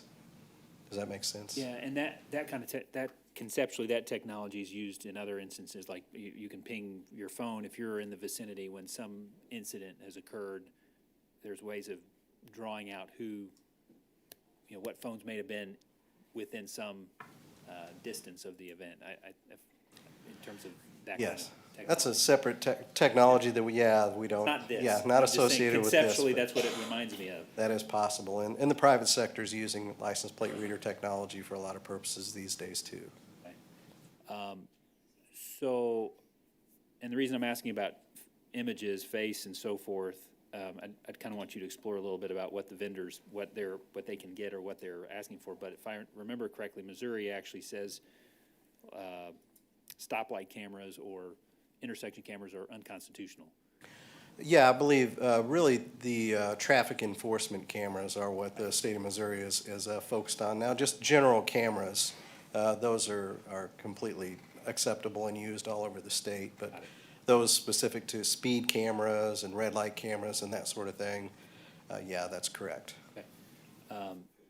And then you did mention the vendor who provides the technology. Is what I'm assuming you mean by that. And I noted in the ordinance that it does permit us to provide data to that vendor. What is that data? Is it that's where when you asked, said it could be beyond the license plate, and what are we authorizing to be shared with them? Right. Every vendor has its own MOU that they would sign. I know I've discussed it with our legal advisor, Beth Morano. We would want an MOU that doesn't share this data with private entities. We do have an interest in sharing it with other law enforcement agencies. We have solved crimes that were tied to Lee Summit by tapping into license plate reader data of other agencies in our region and vice versa. But that's our only interest. We have no interest in providing data or information to private entities. We just want to solve crimes, essentially. And I appreciate that. I don't want my questioning to be something that says I don't want that. But there also is this in my mind thinking, well, a camera is taking a picture, it's getting the tag, but it's getting other information, and it's going somewhere to someone, and what are they doing with it? Not to be conspiratorial minded or anything, but it raises kind of some red flags in thinking what information is being captured. So what I'm hearing from you is that the information I assume that from the data set that goes out, somehow the computer's pulling just the numbers or the letter combination.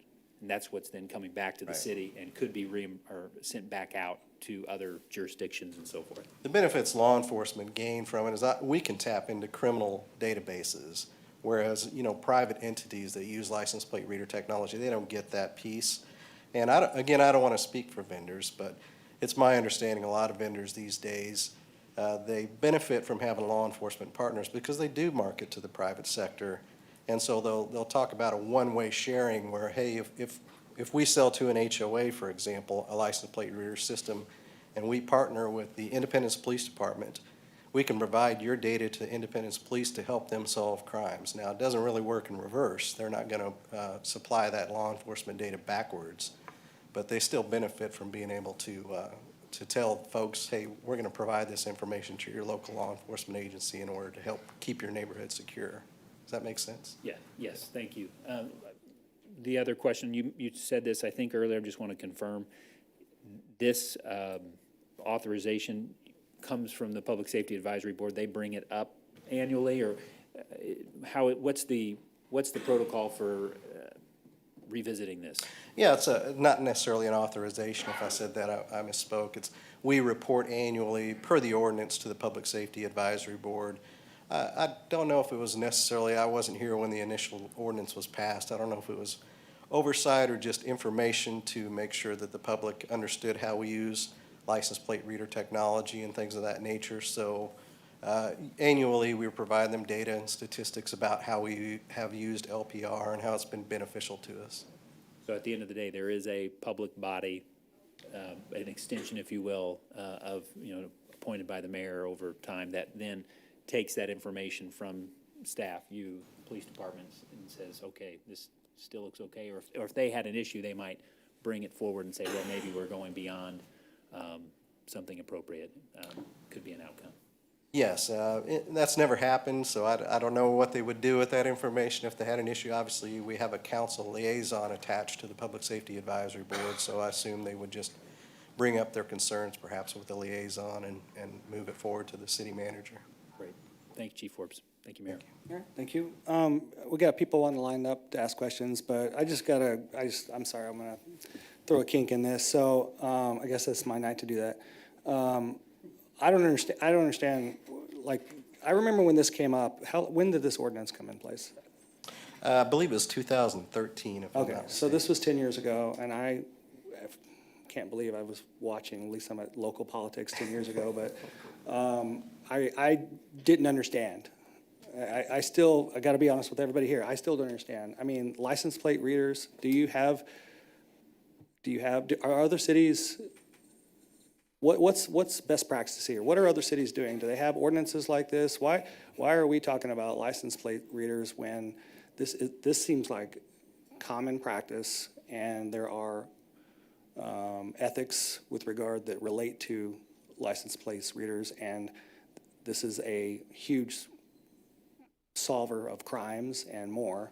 And I remember the concerns back then, but that was 2013. This is 2023. So can you help me understand? I mean, what's the purpose of this ordinance? Well, that'd be tough for me to state the purpose of the ordinance, but I think in 2013, it wasn't, LPR wasn't as extensive it is today. It is very much a common law enforcement tool today. It's used throughout the metropolitan area. Kansas City, I don't know how many license plate readers they have. They have a multitude of them. I already talked about Independence and Blue Springs and other cities, Grandview expanding their LPR footprint. So it's extremely common today and probably wasn't nearly as common in 2013.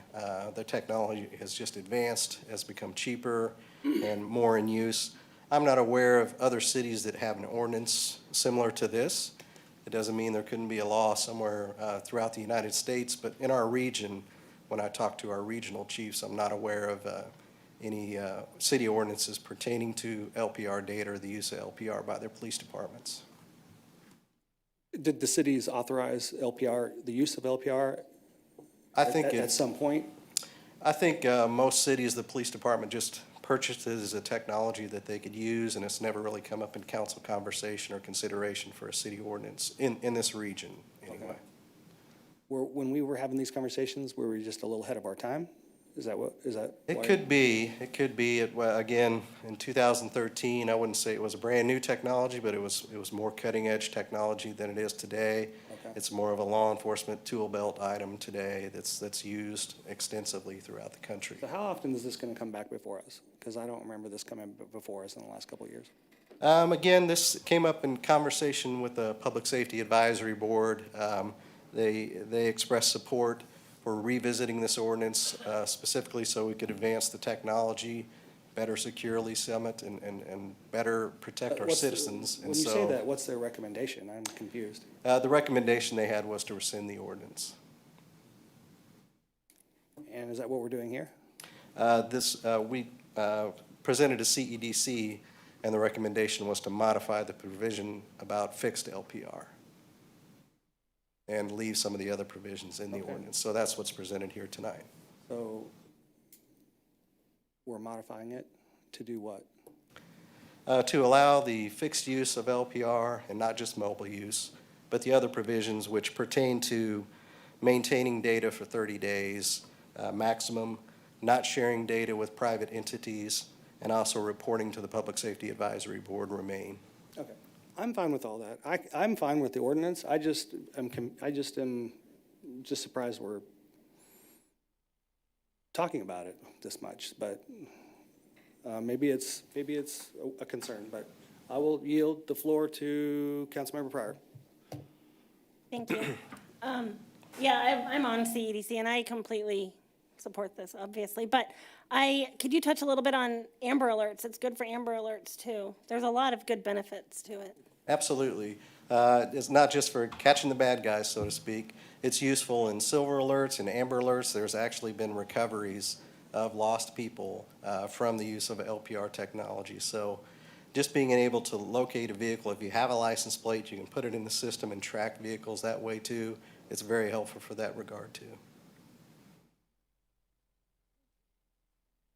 All right, thank you. Councilmember DeMoro? Thank you, Mayor.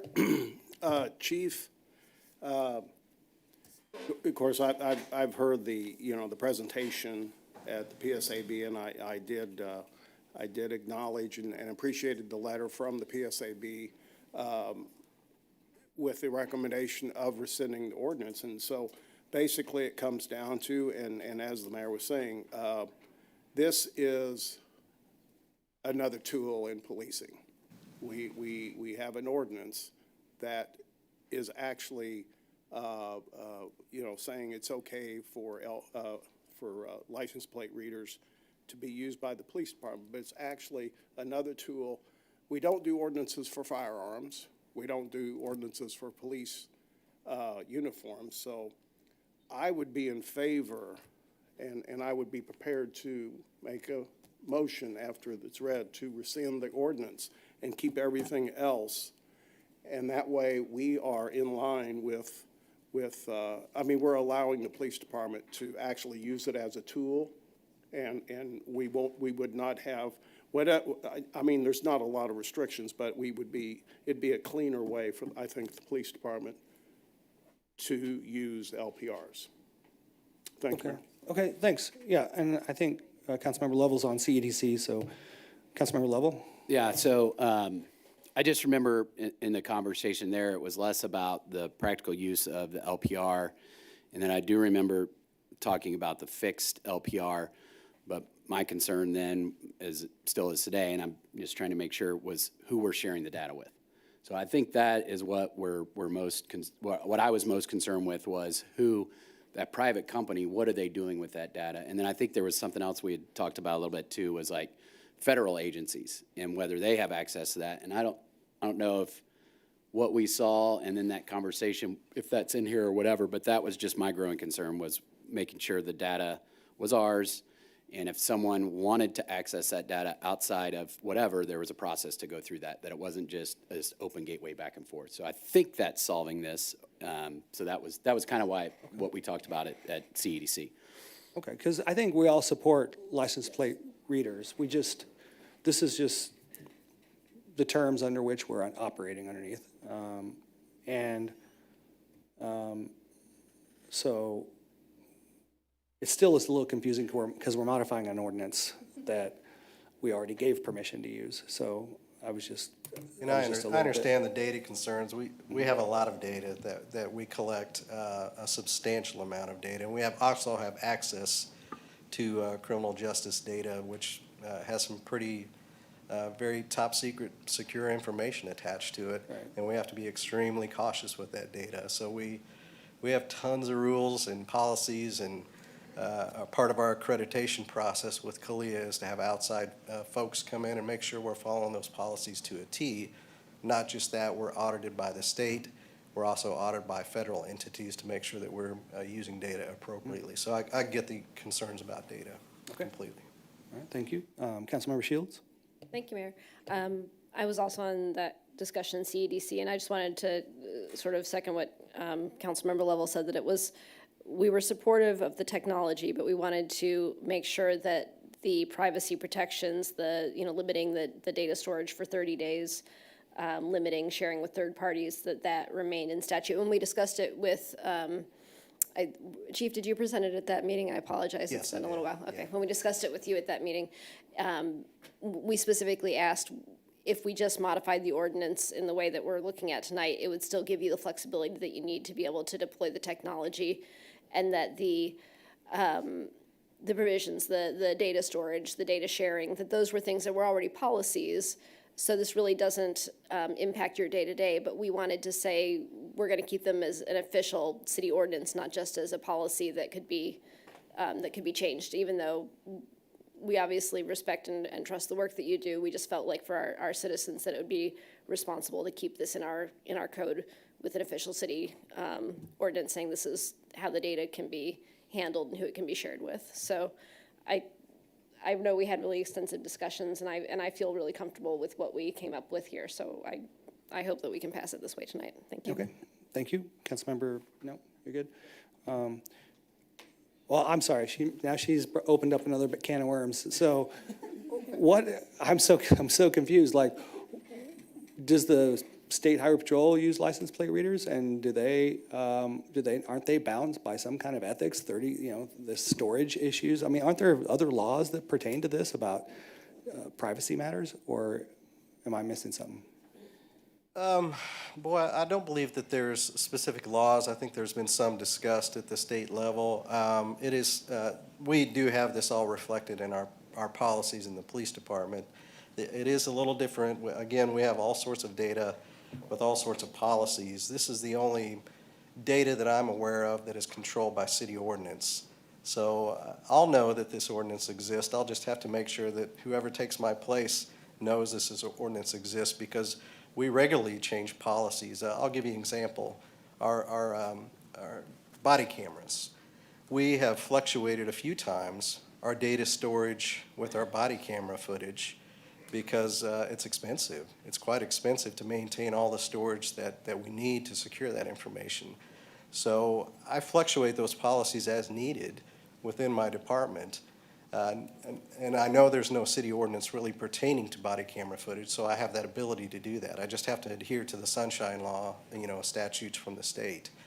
I just need to make sure if this ordinance stays that all further chiefs understand you can't just fluctuate the LPR data policy because there's actually an ordinance that pertains to it. So it's a little unique in that regard. Does that make sense?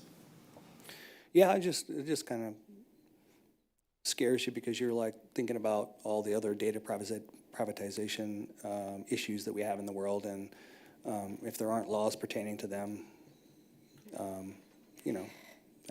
Sure. This phone of mine is one heck of a tracking device. Yeah.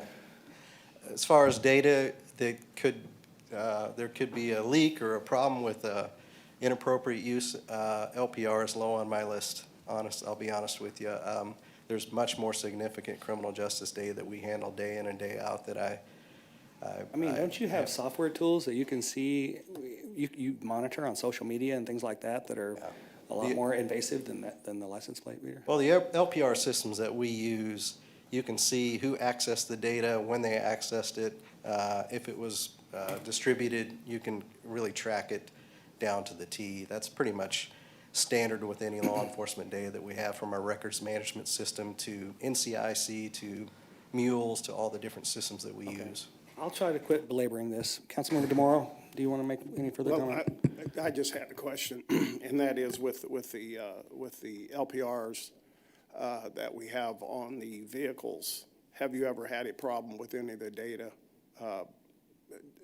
being misused on those? And is there 2 vehicles or just one? We just have one vehicle, yes. No, we have never had an issue. And then how many people in the police department would have access to this data? That would be assigned that would have access to this data?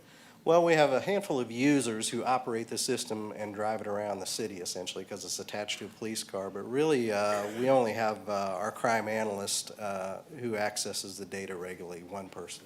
One person. Okay. Thank you, sir. Thank you, Mayor. All right, thank you. So you're going to go get more of these license plate readers, We hope to, yes. and we're going to catch more bad guys. Yes, we definitely will. That's the most important part, is Yes. catching more bad guys that are coming through our community, thinking that they can sneak by our police officers. So, That's right. all right, thank you, sir. I'm sorry, I thought, okay, you did? Okay, thank you. He said he thought it was a good conversation, so. We're gonna then vote on this. I think we're out of discussion, are we not? So, please cast your vote. All votes are in, please record the vote. And it passes 9-0. All right, committee reports. I can see the CEDC's been busy, talking about license plate readers and incentives. Yes, Councilmember Felker. Not a report so much as to say Public Works is scheduled to meet next Monday, 5 o'clock. Very good. All right, so we've got a couple meetings this month. We've got some Saturdays that are going on, if you want to hit one of those Saturdays, with regard to activities in the community, cleaning up. Council comments. Yes, Councilmember Pryor. Thank you. Last Saturday, I was able to attend the town hall that Carrie Engel did at at Longview Community College, and it was very informative. I know they stress to write your senators regarding the landfill, so that's, I know you can find the emails online. Yeah, but do you mind sharing? Because I don't think we've publicly spoken about Senator Razor and his comment. Would you make comment on that? So he's now on record saying he supports the House bill, so he is against the landfill. And it's his district, the landfill is in his district, which is a big deal, because the Senate does not like to vote against senators and issues in their own districts. And I believe it's supposed to go to committee this week, and then hopefully it'll pass through the committee, and then it'll pass through Senate. Well, it has to come to the Senate floor. I Yeah. think that's a big issue too, is they have quite a few bills that are on the floor, and it has to come to the floor for a vote. And they only have 6 weeks left, 5 weeks maybe. And if they don't come to a vote, then the bill dies there. So, all right. Thank you. Yep, thank you. Councilmember DeMauro. We have, but I just want people know that we did not have a finance and budget meeting yesterday, but April 17th is the date that we've rescheduled that finance and budget committee meeting, so Okay. put it on your calendars. Thank you. Yeah, thank you. All right. Council comments. We're still on that portion. Oh, gosh, thank you, Councilmember Felker. Yeah, we went to Washington, D.C. So, yeah, it was a wonderful visit. It was the National League of Cities is the conference we went to, but they do a Hill Day where we were supposed to schedule our visits with our representatives and senators, and we did so. We scheduled them. We went in and talked to them about infrastructure, because that's where all the action's at right now. So we talked quite a bit about infrastructure. We talked about, we'd mentioned 470 highway. We talked about that. We talked about what it's like in a community like ours, that yes, we try to do things the right way in a rural model city, but we also have needs, just like our sister cities around us. And so we tried to build a relationship and educate, senators and representatives. Now, I will say that we met with staff members. They didn't actually meet with us. I was really impressed. So the people that went were myself, Mayor Pro Tem Lopez, Councilmember Edson, Councilmember DeMoro, and Councilmember Felker flew out there with his family and attended as well. So we showed up in force to show that we care. It did impress Representative Cleaver, and so he called and said he would like to meet with us here at City Hall because he couldn't meet with us there. And he lived up to his word, and he came in and talked to us about infrastructure. And honestly, he gave us really good feedback with regard to how to approach bigger projects. He gave us better feedback than we got from the staffers, let's just put it that way, and let us know that we here in Kansas City area have people that will fight for us, such as himself, but also Representative Graves. He said Representative Graves would champion infrastructure for us, and we need to take advantage of that. So it was another great meeting. I will say that Washington, D.C. is always beautiful, but it was the first time I've been where the cherry blossoms were out, and it was gorgeous, absolutely stunning. So it was a lot of fun. And it was fast. You were out there doing your thing, doing your business, and then jetting back. So, but does anybody else want to comment on that? Anybody that went? Councilmember Edson? On the plane back, I met Santa Claus and Mrs. Claus. You did? I just want to tell you that, yeah, I did. I didn't know that. Yeah, I've got his phone number. I'm serious. Okay, I need to talk to you about that. Okay. Because I got a bunch of It was the best airplane trip back I've ever had. I have a bunch of Christmas gifts that I'd like. So. All right, Councilmember Felker. Thank you, Mayor. I appreciate the opportunity to join the group when I was there. And I don't know if it's just a brief conversation. We did talk after our meetings were done about the idea of, are we appropriately staffed to handle these kind of types of interactions from a legislative intergovernmental relations standpoint. And so I just thought, we talked pretty extensively, and Mr. Dunning, we chatted, the group of us who were there, and whether that may be something we can move toward in the future. So again, just wanted to bring that up. Can I just add to that? Please. Specifically, Councilmember Felker's kind of referring to, there's a lot of grants out there. And how aggressively can we pursue those grants? I know that our staff does pursue grants, but there's just a lot of money out there. And it's got to be tough for staff to keep track of what is out there. And when we met with Representative Cleaver, his assistant said she would help us keep track of grants. She would, so we need to, there's a lot of moving parts here, especially when there's all this money at the federal and state level right now. But there is another round of what we call earmarks that we can pitch Representative Cleaver and maybe Representative Graves on that will come out in January of next year. So go ahead. Yeah, and I think maybe Mr. Dunning, you want to comment on that? Since we talk so much about, is there room for basically an FTE, a 0.5 or whatever that kind of manages some of this process to equip us in our role to better connect? So I don't know if you wouldn't mind comment, if that's okay, Mayor? Yes. Yeah. Sure, yeah. So part of that discussion was not only grant writing and kind of managing what's out there, looking for, searching for, and coordinating all the grants that would be available, but then also the grant management aspect of that. So it's kind of a collective effort towards grants. I think you're spot on saying that, yes, we do pursue those. It's not in a comprehensive, coordinated effort. When we see things and things are brought to us, then, yeah, we'll look at that, but we're not proactively out there searching for those. So we could put more efforts to that, and we don't have a dedicated resource to do that. Independently, throughout the departments, we kind of find ways to make it happen as best we can. So that is a potential opportunity for us. And if I could add, what I sometimes see in other scenarios and other organizations as a model is you have that staff level person who is, whether you're saying they're pursuing grants or they're simply connecting with the elected officials, staff member on fill in the blank topic, the transportation, because what we learned is, okay, our representative has so many on his staff, the senators have so many on their staff, and they each have different subject areas, subject matter experts, if you will.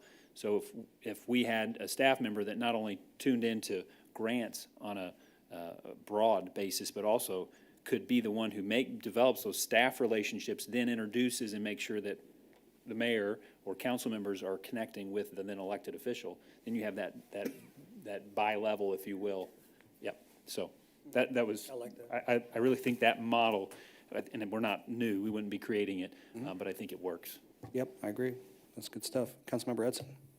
I agree. I think those are two positions, though. I think one's a grant writer and one's a government relations person, because they're just different skill sets. Can you figure all that out? I think we can figure it out. Send it to CEDC. You control that, Mayor Pro Tem. Okay. All right. Well, great conversations tonight. Staff, do you want to add to the roundtable? Yeah, staff roundtable real quick. Mr. Schaffler, Water Utilities Director, was recognized by the Missouri section of the American Water Works Association as the Donald R. Boyd Utility Manager for this year. That's one person out of the state for his dedication and personal service in the drinking water field. So we congratulate him. He was, last week he was down to receive that recognition. So congratulations to Mr. Schaffler. And then three other quick items. The fire department's hosting an employment open house April 8th, this Saturday, between 10 a.m. and 4 p.m. at Station 3, which is out at Pryor and Shamrock. So if there's folks interested in firefighting, paramedics, EMTs, even emergency dispatcher, that's a great opportunity to go ask questions and learn about those careers in the fire service. And then I'll hit on these in more depth, but just looking down the road, we mentioned April 22nd, Recycle Fest. That'll be occurring out at the maintenance facility out on Hamlin Road from 9 a.m. to noon. And there's a list of, these are on our website for those that are watching. You can see the full list of items that would be taken at Recycle Fest. And then also on April 22nd, Saturday, between 10 and 2 is a drug take-back day. So I'll hit those more, but just wanted to put those out there as opportunities coming up for some good events for the public. That's it, Mayor. Thank you. All right, excellent. With that said, everyone have a great night. I'm closing this meeting at 8:28.